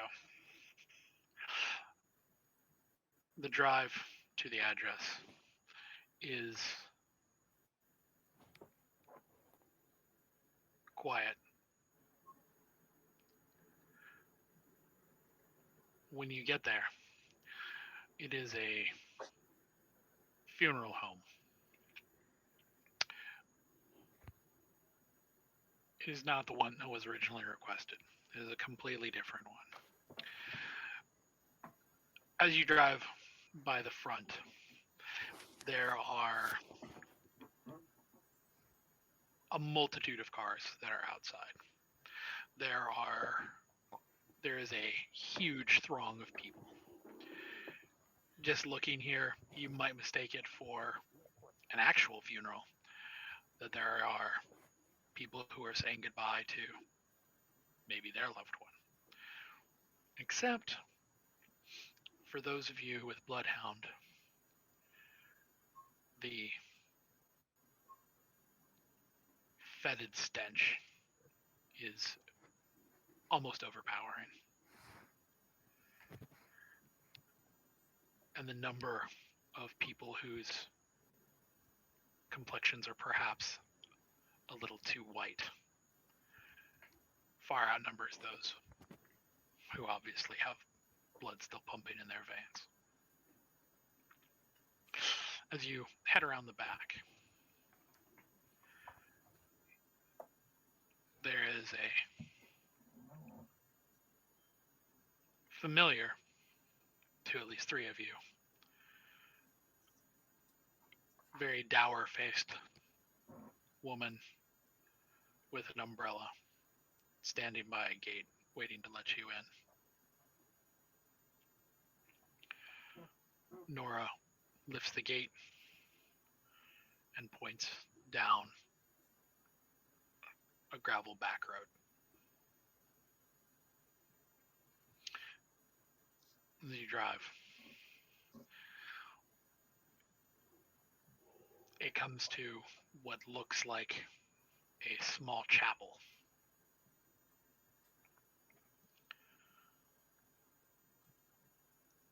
As you get out of the car, Nora walks up behind you and says, "Did you bring her?" Obviously.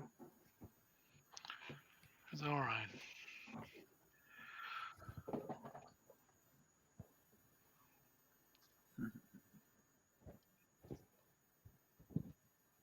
She looks at you, Michael.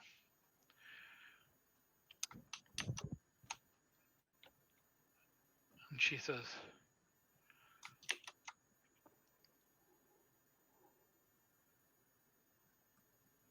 "Carmine wanted me to ask you if you're absolutely sure this is what you want."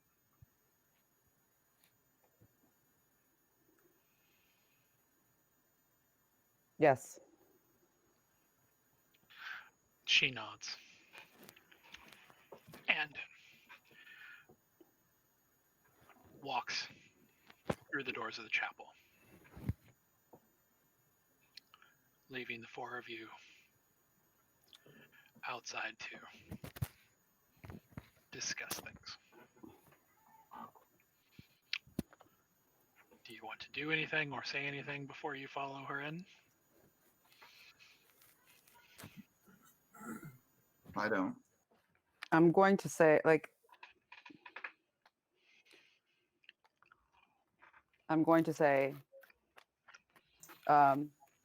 we go in, but no matter what we see, this is a choice. Do we want to know?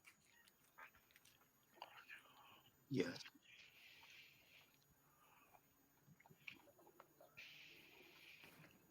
Yeah. I'm in. No matter what happens, we don't interfere. Unless it's to protect ourselves.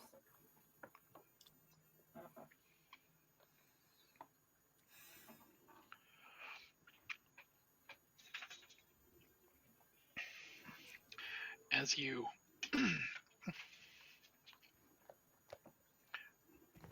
walk into the chapel together, you notice that it is a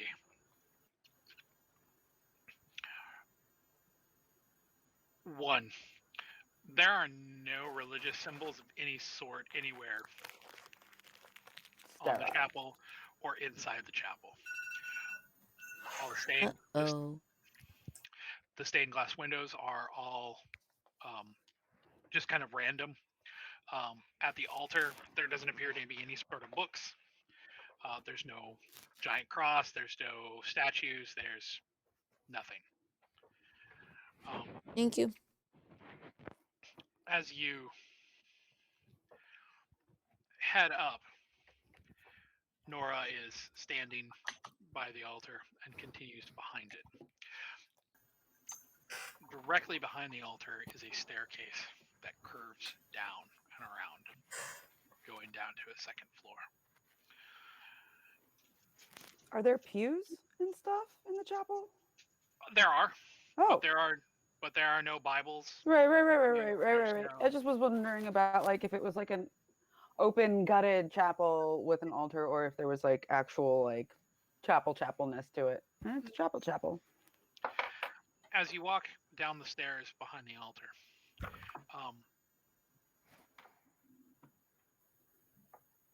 Babe, leave me alone. the stench of death starts to become overpowering. It is awful. To those of you with Bloodhound, this is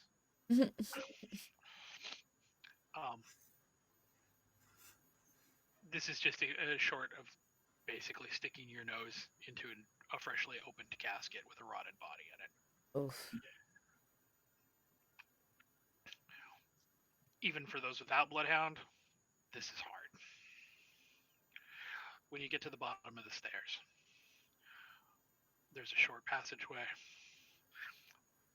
and then you see Carmine, who is standing over a stone table.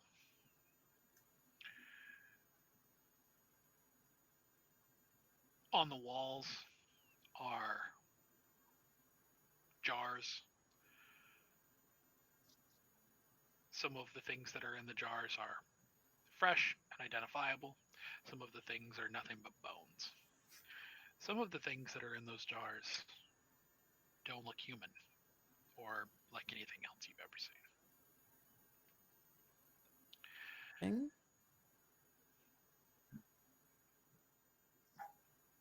Carmine gestures to the table.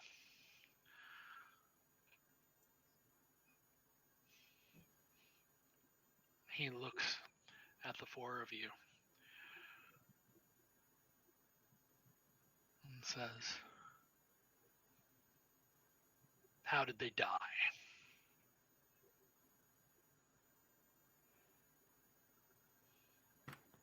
Blood magic. It thinks it's. We assume.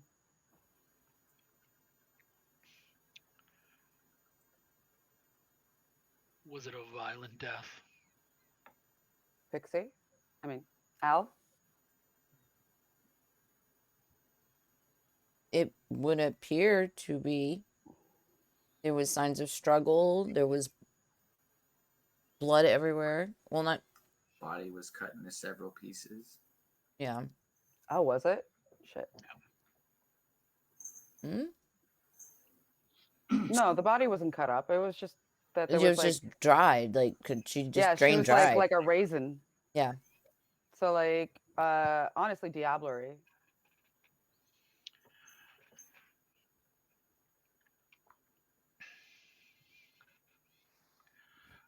He spreads the body and lays it out. He uses tools to cut through the clothing. There is, even in her current state, there's something that feels a little wrong, a little Perverse. like you're robbing her of some dignity.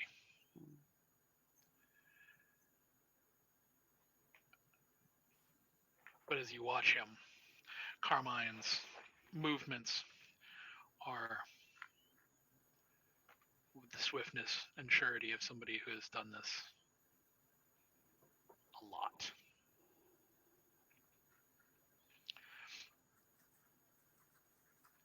Nora wordlessly fetches different ingredients, a skull or half of a skull that is silver. He mixes different ointments, different herbs, and anoints the body.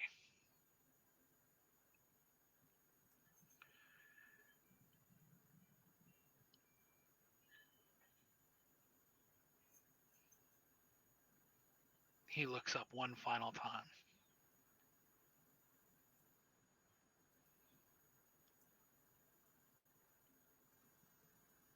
And he asks,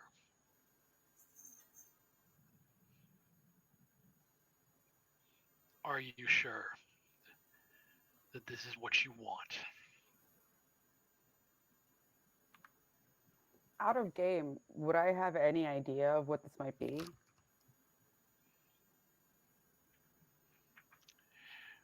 You know that you know that they are renowned for that the Hekata are renowned for being necromancers. And that's all I know able to- about necromancy at all. Well, you know that they are renowned for being able to communicate and talk with the dead, but also for making the dead do what they want. So, like, once he does this, she might be his forever. You don't know. You've heard rumors. You've, in the past, mostly derided them as fairy tales and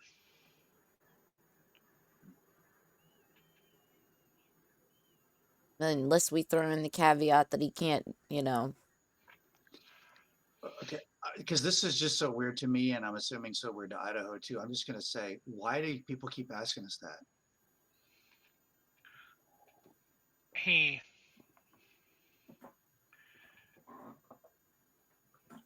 looks at you, Idaho,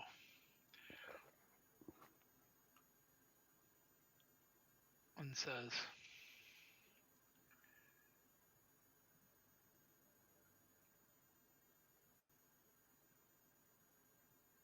"What do you believe?" Okay, yeah, I'm sure. Go ahead and do it. Answer him. I just did. I'm not gonna get drawn into some theological debate. Whatever, man. Go ahead and do it. I'll tell you that 7 months ago I didn't believe in vampires, so let's go. Carmine nods, reaches down with his thumbs, and cracks the sternum open of Kai. He reaches his hand in and pulls out a desiccated heart and anoints it in the mixture from the skull. There is a feeling like wind, just at first the gentlest of breezes, that pushes through the bottom of this crypt. And then it starts to swirl. The air moving and pulsing around you. In short order, it feels like you're standing in the center of a miniature hurricane. Your clothes, your hair, all being buffeted.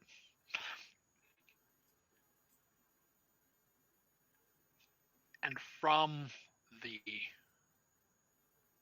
air that is coming around you. You see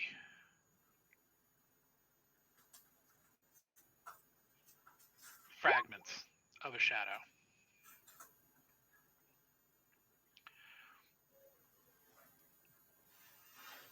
Brief glimmers of shadows coalescing, crawling over her body.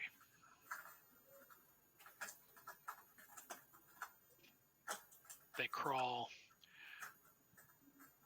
up the sides of the table, over the bottom, over her face, and into the gap where her heart used to be.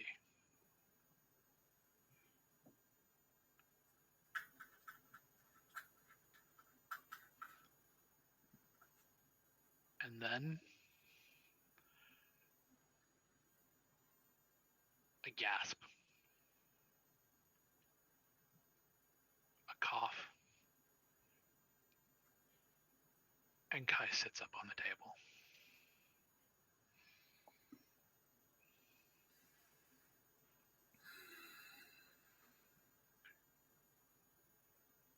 Her eyes, all three of them, are wide,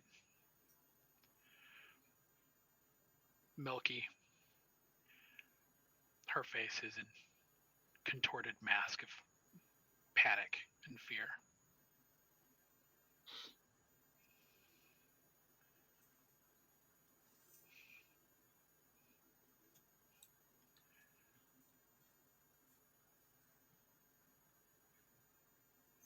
Carmine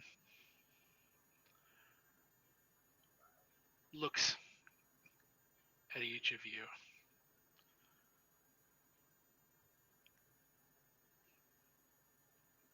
and says, "Ask your questions."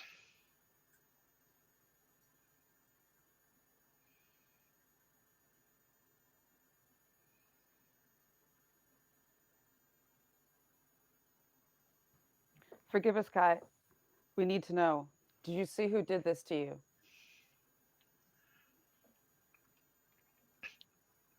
She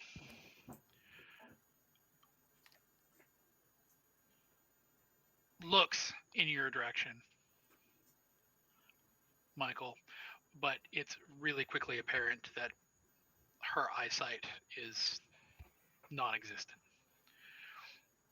When she speaks, it's a tinny, airy version of the girl you once knew.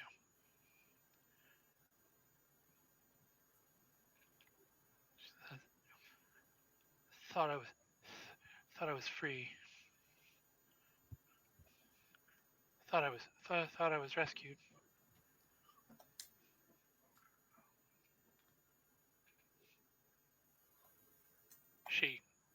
We thought we had to.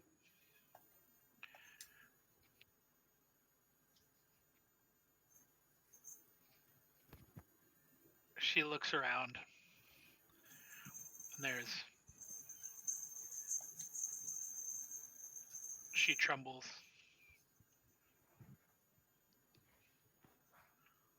It's so cold and dark here. It's so cold.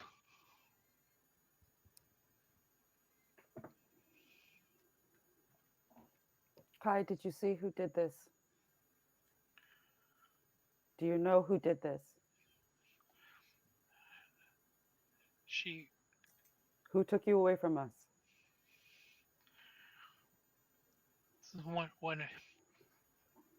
Just one arm. Only had one arm. 1A. She was trying to say one arm.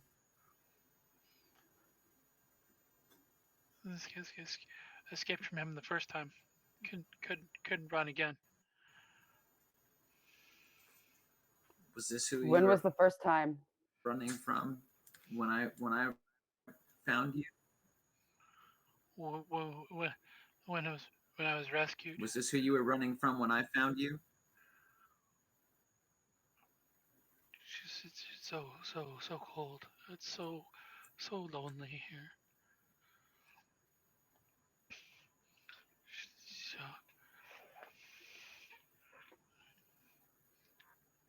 she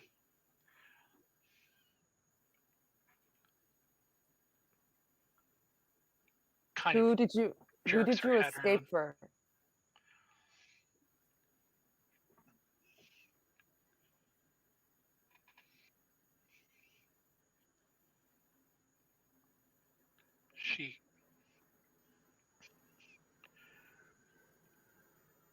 She's tries to pick her hands up like an almost human affectation, trying to put her hands together to rub them, and as she does, like the flesh like scuffs off. She is rescued from that cell. It was so awful.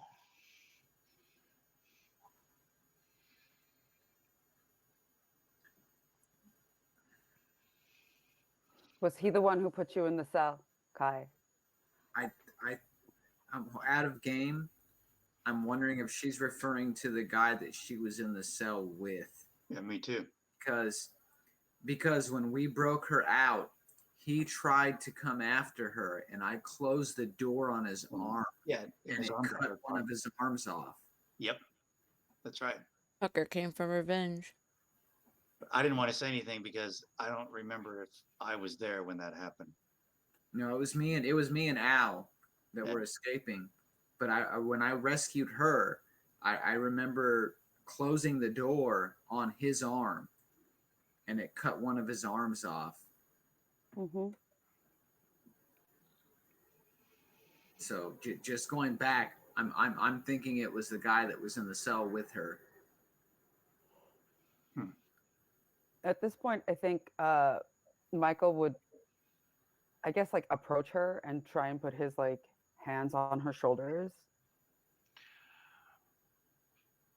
as gently and gingerly as possible.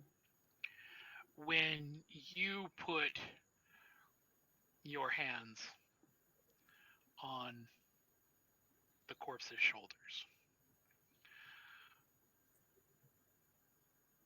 her hands immediately come up and grab onto your wrists. And you can feel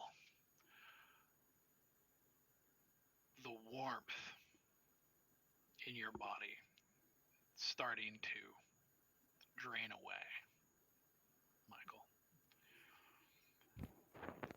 But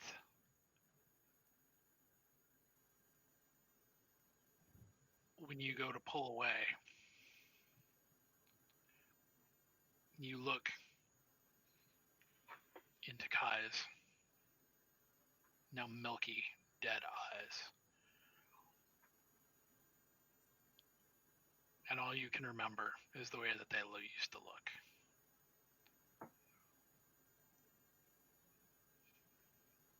It's almost like it's overlaid for you. This horrible, awful, dead thing. And the vibrant woman that she was. And you can't let go. Even as you feel her draining the warmth from you.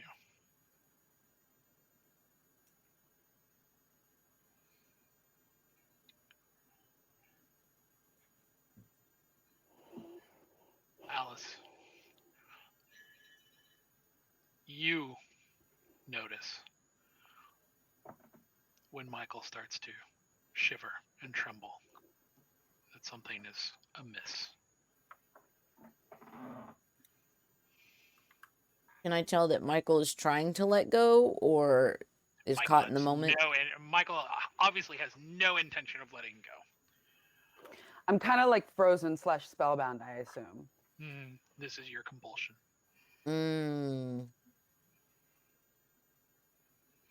Yeah, I try to go up behind Michael and by the elbows, pull him off.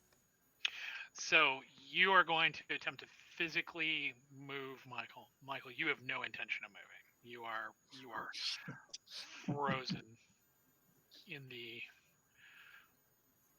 looking into Kai's eyes now. And I'm looking over at Vic. I'm like, we got to get Michael off of her now. So if you are going to, Why not talk to Kai? I wonder. Would like Kai respond to like anything else at this, or is this her compulsion Well, too? As like dead thing. My logic as Alice is if you are spellbound, any of us could now be spellbound. So Yeah, I don't that's want to right. talk or look at her. Okay, I would also like to hear Nox's answer. Well, what I was going to say is, well, this is your compulsion from earlier. Okay, it has nothing to do with her. So, Other than, like, because like as a dead thing. but she is actively holding on to you, attempting to take your warmth. What little warmth? So basically, like, get my life force. Kind of. Kind of.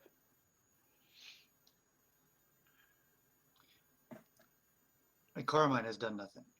Carmine is watching all of this, holding the heart.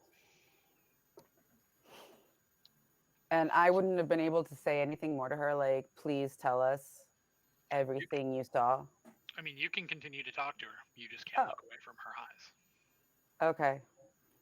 Then, like, since I can't pull away and like I can't look away from her eyes, I would have said, you get used to the cold. We all do. But while there's fire here, let us burn who did this to you. Tell us everything. She shudders and reaches out to embrace you, Michael, pulling her body against yours. And as she does, your mind is flooded with thoughts and feelings. And you realize that the Inquisition put her in that room with him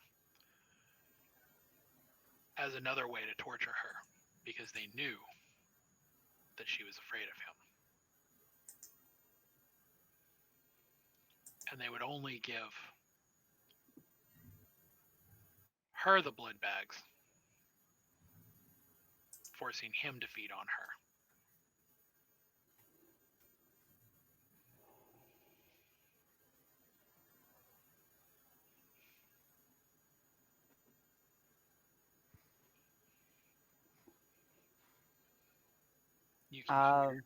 You can hear snippets of plans, malevolent tones in his voice echoing in your head.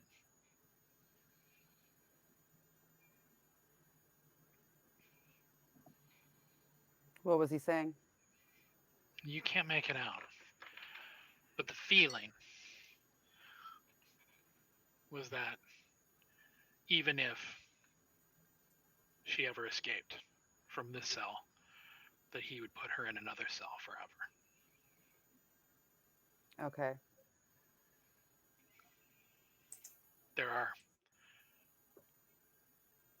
brief flashes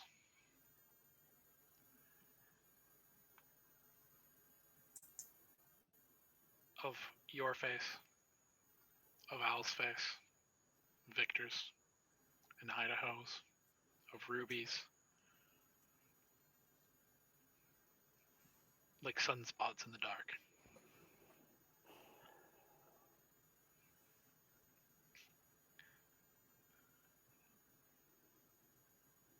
And suddenly, Michael,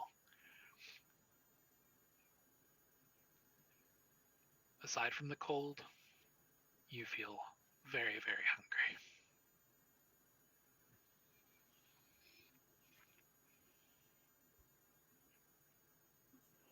Would this be enough to like snap me out of my obsession? Your compulsion does not end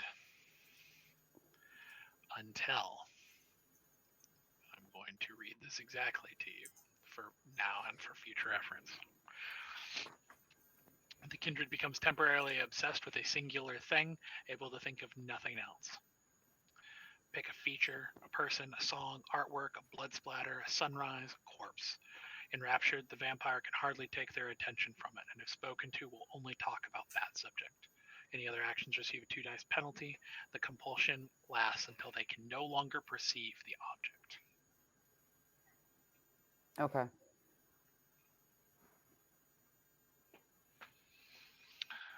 I can't see her eyes anymore if she's embraced me. That is true. So I can't see her face anymore. No, she is clinging to you. But I can I have a will to withdraw now. You could. Yeah, okay, so I'm going to try and withdraw. So she tries to cling to you, but there's nothing left. There's no strength in those veins, in those arms. When you pull away, her arms clutch back to her chest, and she kind of huddles into this horrid looking little fetal position. Carmine looks at the three of you.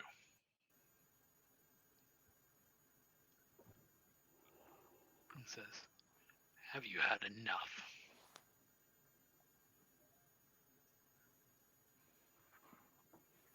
I look at Kai and say, we loved you, Kai. We love you, Kai. I'm sorry we failed you. And then I give him a nod.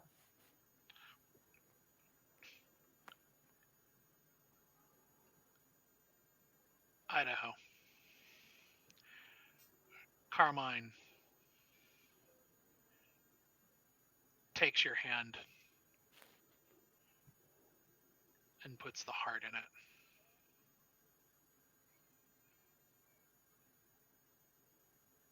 And he looks you in the face and he says, "Crush it."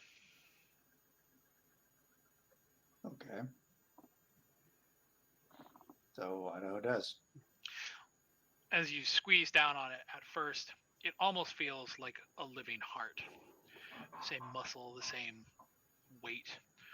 But as you press with your fingers, it's more like ash. Mm. And as you push your hands through it, it just crumbles.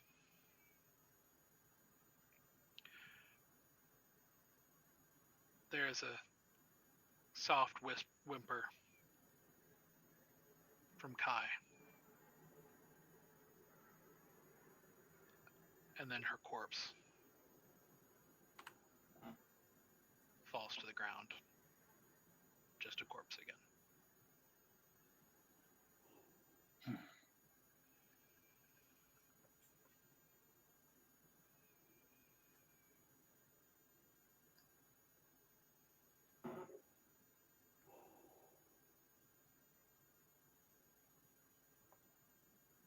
I say, I look at Carmine and I say, thank you.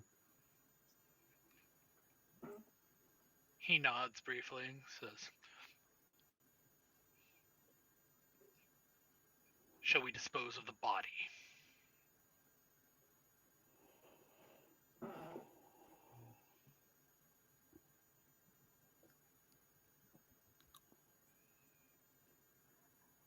I think that would be appreciated. What, do we want to hold on to it and take her back in pieces? We're at a funeral home. And what are we going to do? Put her in the furnace or throw her on the roof? Or do we want to hold on to her? I take Michael to the side, hoping that Carmine can't hear me.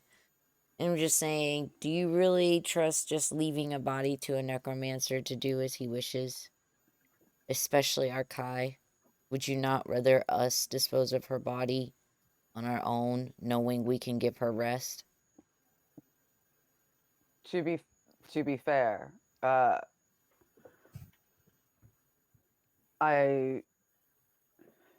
of all of our allies, he has proven to be the most trustworthy so far. All right. Just wanted to make sure I covered my ass, said what I wanted to say. I will emphasize. I will make. I appreciate and it's taken to heart. And then I turn to Carmine and I will say, that would be greatly appreciated, as long as we can provide her an honorable one, for she deserved better.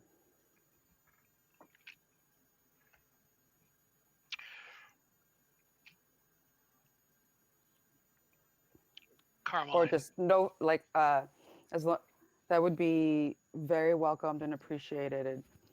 Appreciated, as long as she has, as long as her vessel has nothing to suffer for any longer, because she deserved better and she suffered enough.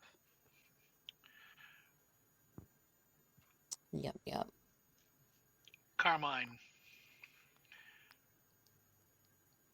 shakes his head and points at Idaho and says, with the heart crushed, there's nothing to call from oblivion now. So now she's at rest.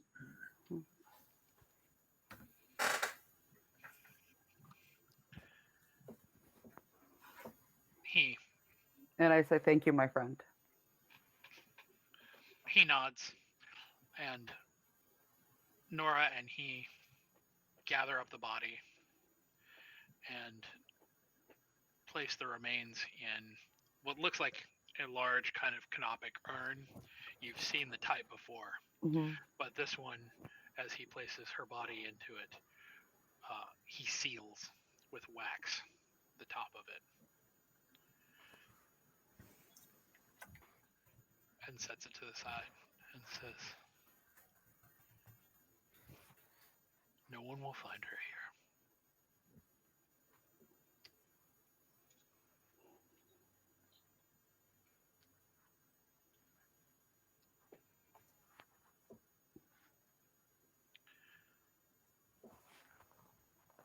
here. Good. Nora and Carmine turn away from you, and it is apparent that they are letting you take your leave.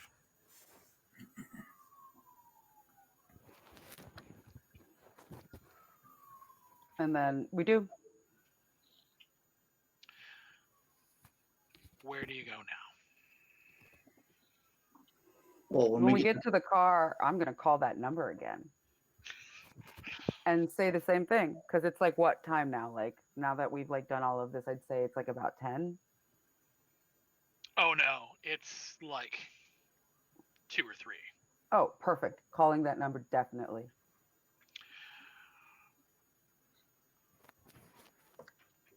When you call the number, it rings once again, and a woman picks up and says, Fairchild in Haddonfield, how can I help you? I need to speak to the third man. Again?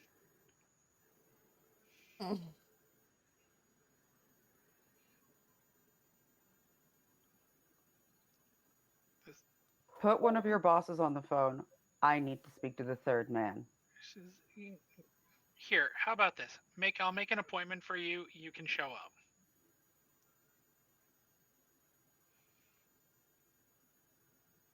I need to speak to the third man. So there's only 2 attorneys who work here.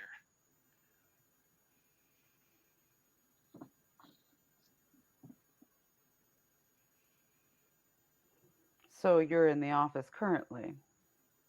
Yeah, one of them's in a meeting, but Mr. Haddonfield has some time. You could come now.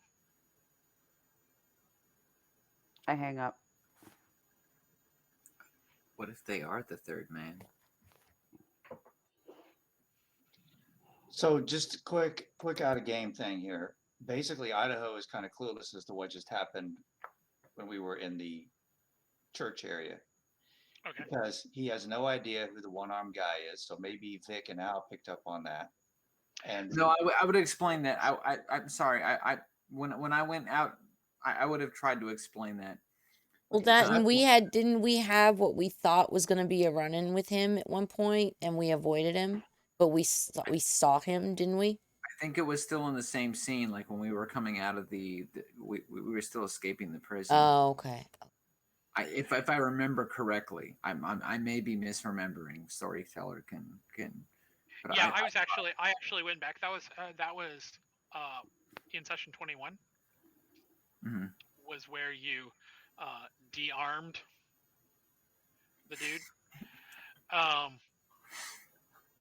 Idaho, you were correct. That was the first session where everybody was coming back together. That was the night of the escape. So that was how you knew what happened, but you weren't actually there for it, as the two of you, the two pairs, had not yet gotten back together. I slammed the door closed when he's reached his arm out.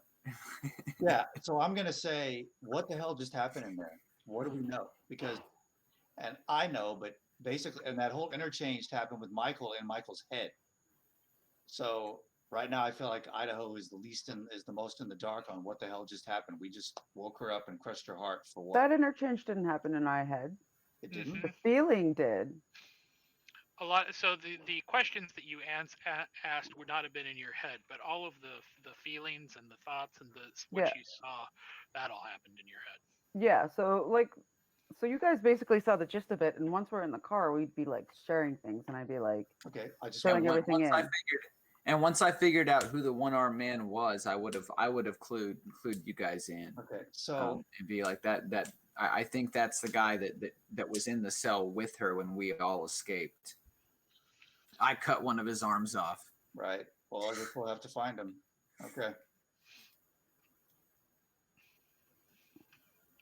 So, what are you doing now?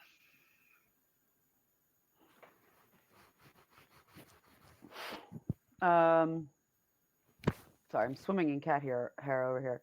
Well, we took 2 vehicles, right.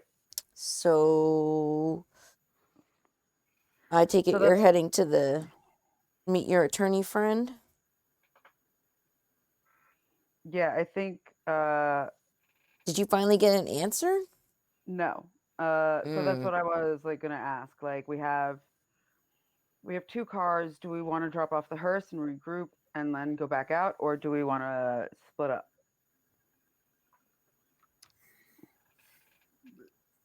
Because Split up for any reason? I don't think there is any reason. Just saying, what's the point of having 2 cars? I don't know, to seem like we rolling with the street gang. Rolling with the homies. Dude, totally cut me off.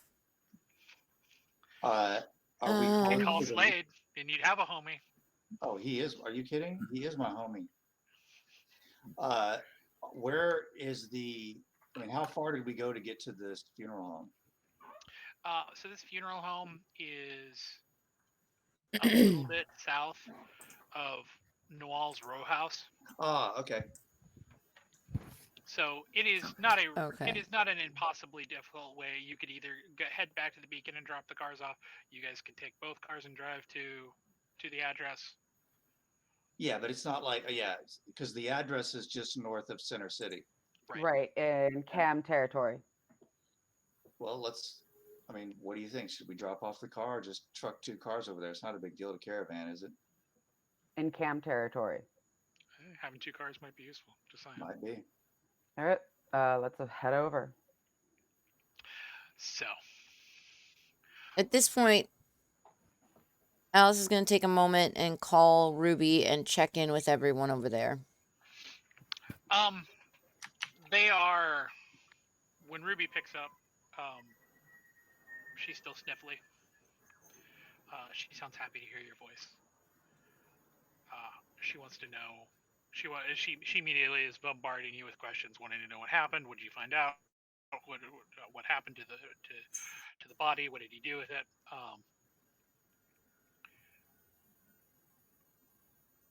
And in the background, you can hear Lane and Moira and the other ghouls talking. Then it sounds like when Alice picked up that she was down in the office and that they're all now everybody's going over security footage. Have you guys found anything?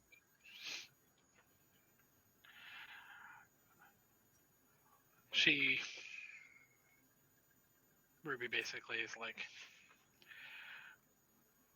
we found footage of when he entered the apartments and him going up to Kai's apartment. Said, we know that he's right-handed. He does everything with his right hand. Yeah, we think we have a clue on that. We need to flesh it out before I go into too much detail.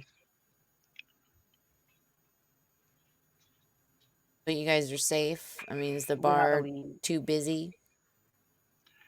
She goes, I haven't. She goes, Lane checked in over there an hour or two ago, and she said everything seemed good. Okay, well, we have to make one more stop off before coming back. You need me to pick you up anything? She goes, when you get home, can we go hunt? Oh, yeah, definitely. She goes, then I can wait. Okay, I'll be in touch. Call me if you need me. She goes, yeah, be careful. Okay. When you get to the law offices, all the lights, all the office lights, everything, they're dim. It doesn't look like there's anybody there. When you go into the lobby, however, you are. Before we went in, like once we pulled up and like seen the outside, I would have called one more time, see if there was like somebody answering and acting the same way while it was like dim outside. When you call again, one ring, same woman picks up, and Lofts is a Fairchild in Haddonfield. How can I help you?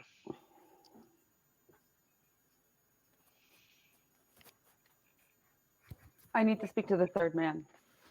Oh my God. She hangs up.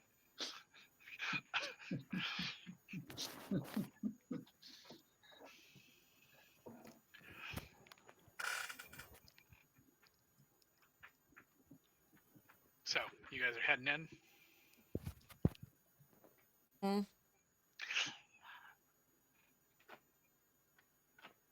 When you go inside, it is very 1960s. There's wood paneling everywhere. The carpet is old. There's kind of an immediate worry that maybe if you were still alive, that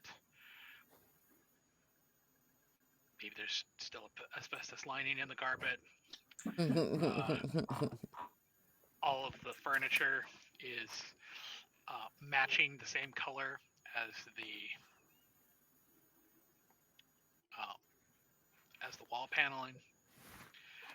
Where the seats have covers, they're all wooden seats. All of them have the covers on them are like pool table green and have about as much padding as your average pool table. It is. For lawyers, you could afford some better shit.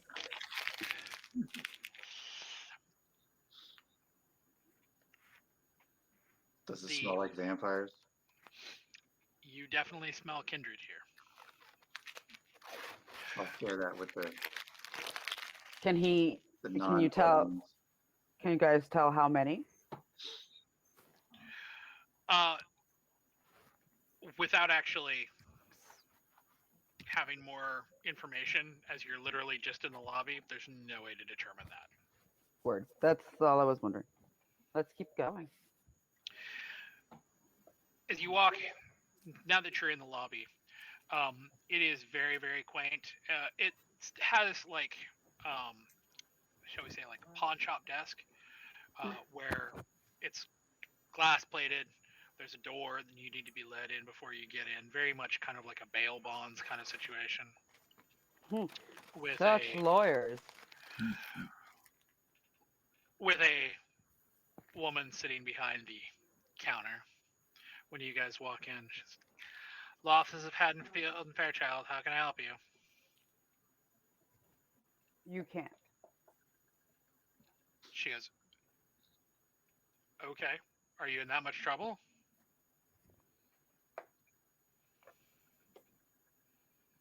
Can I tell if she's kindred? She is not kindred.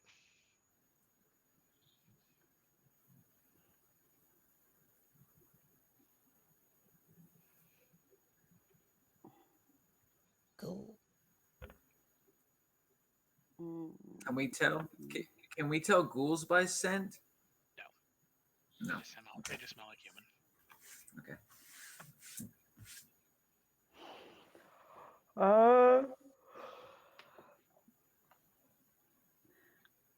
I'm gonna say it might be me. Might be one of your bosses. She goes, well, Mr. Fairchild's currently busy, but Mr. Haddonfield has an opening if you'd like to talk to him. Sure. She buzzes the door and it opens.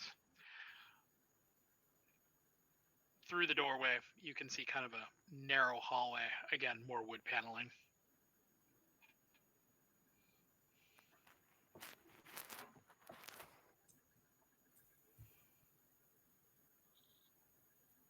Let's walk on down the hall. Let's go. Can I do a quick sense the obscene? Unseen. The obscene, please. We are the obscene. Yeah. Sense the obscene. Like, your coterie members just kind of start glowing. It's like, Yeah, right. Hello. yes, you can. Wits and aspects. That's what I'm learning next time I spend my XP. It's So the obscene.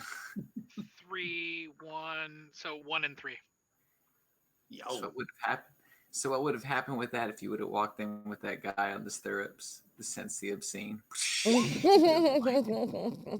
Oh, nice roll.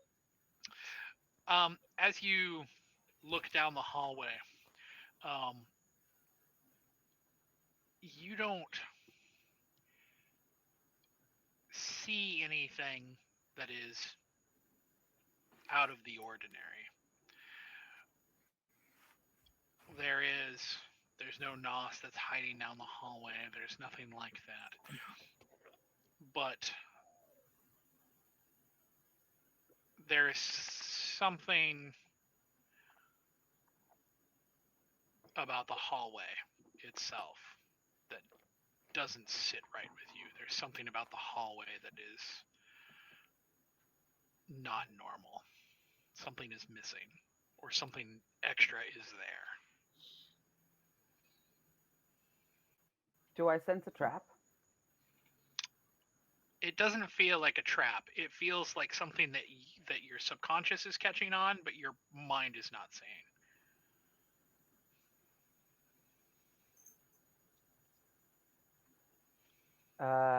Like a glamour almost. You maybe something like that.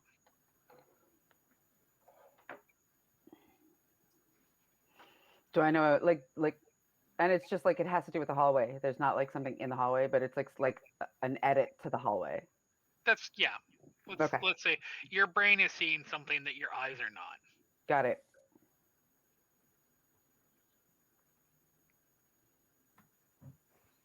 Do I see a door down this hallway at all? There are several doors. At that point, then I turn back to the receptionist and I gesture towards the hallway. She says, second door on the left. If you would be so kind to take us in. She buzzes. And she goes, one of the paralegals. She buzzes on the phone and somebody out here to see you. Send somebody down. A kind of mousy looking dude with a ponytail. He's wearing glasses.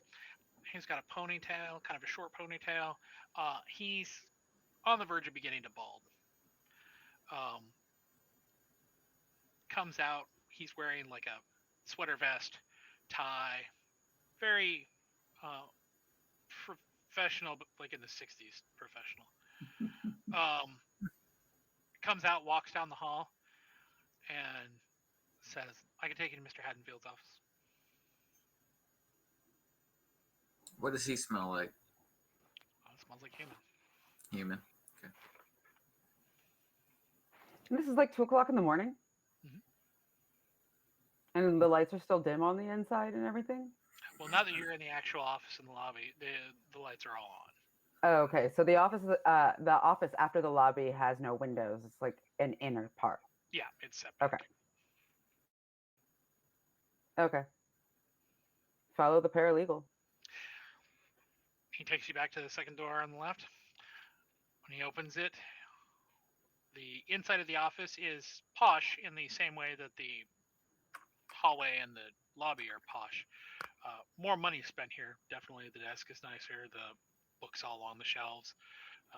It almost looks like something like trapped in time from the 60s. There is a man who is sitting behind the desk.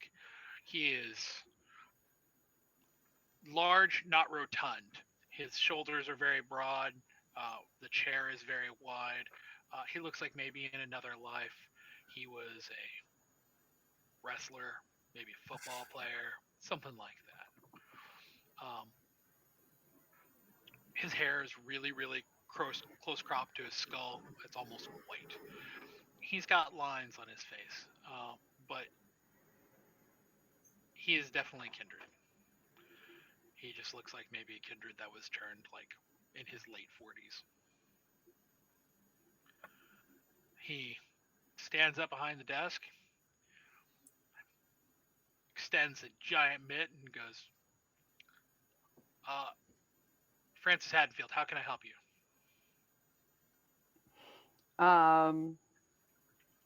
I look at the what's his face? The paralegal. Has he left? Oh, he's just standing there. I'm gonna say you may leave. The paralegal is like, okay. And please close the door behind you. And he does, and he closes the door behind him. And then I turn to the man behind the desk and I say, Mr. Haddonfield? Yes, I didn't get any of your names. I need to speak to the third man.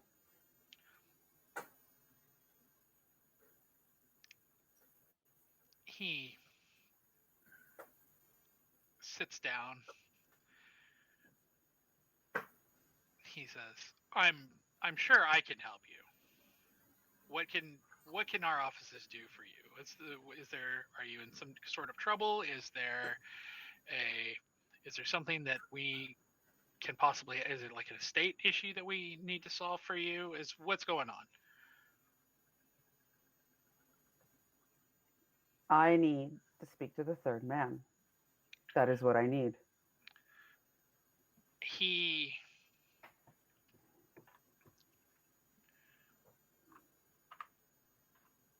he kind of is like, I mean, he's like, I understand what you're saying, but we need to. There are steps to this. Maybe tell me what's going on. Let me see if I can help you, Vic.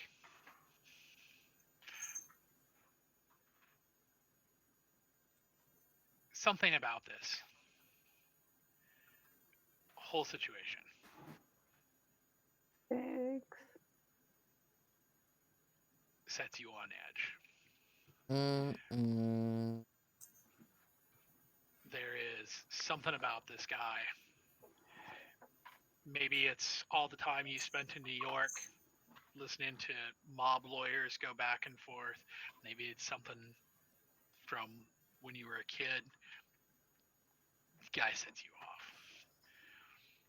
There is something about this dude that just makes you grind your teeth.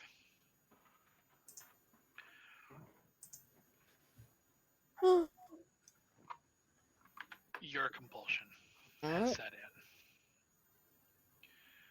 Wow, it was about to set. I was about to make the scene set in anyway, so the timing is perfect because I was about to do it. I was about to do it myself. So this is great. This is great. Go for it. So to reiterate what your compulsion is. Oh shit. Lawyers?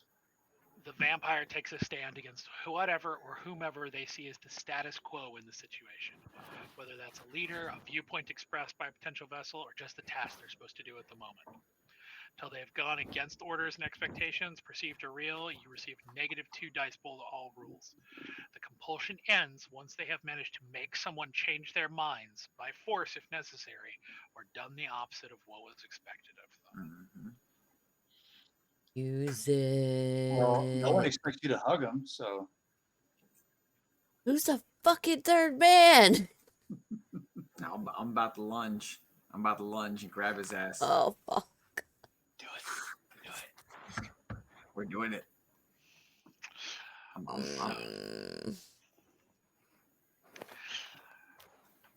We're going for a throat grab. So That's exactly what we expect you to do. That's not the opposite Yeah. of what we expect. I don't think this guy's gonna expect it. No, I need to make him change his mind. That's all I need to do. it is an excellent point. However, for our session tonight to end, Ah. God damn it.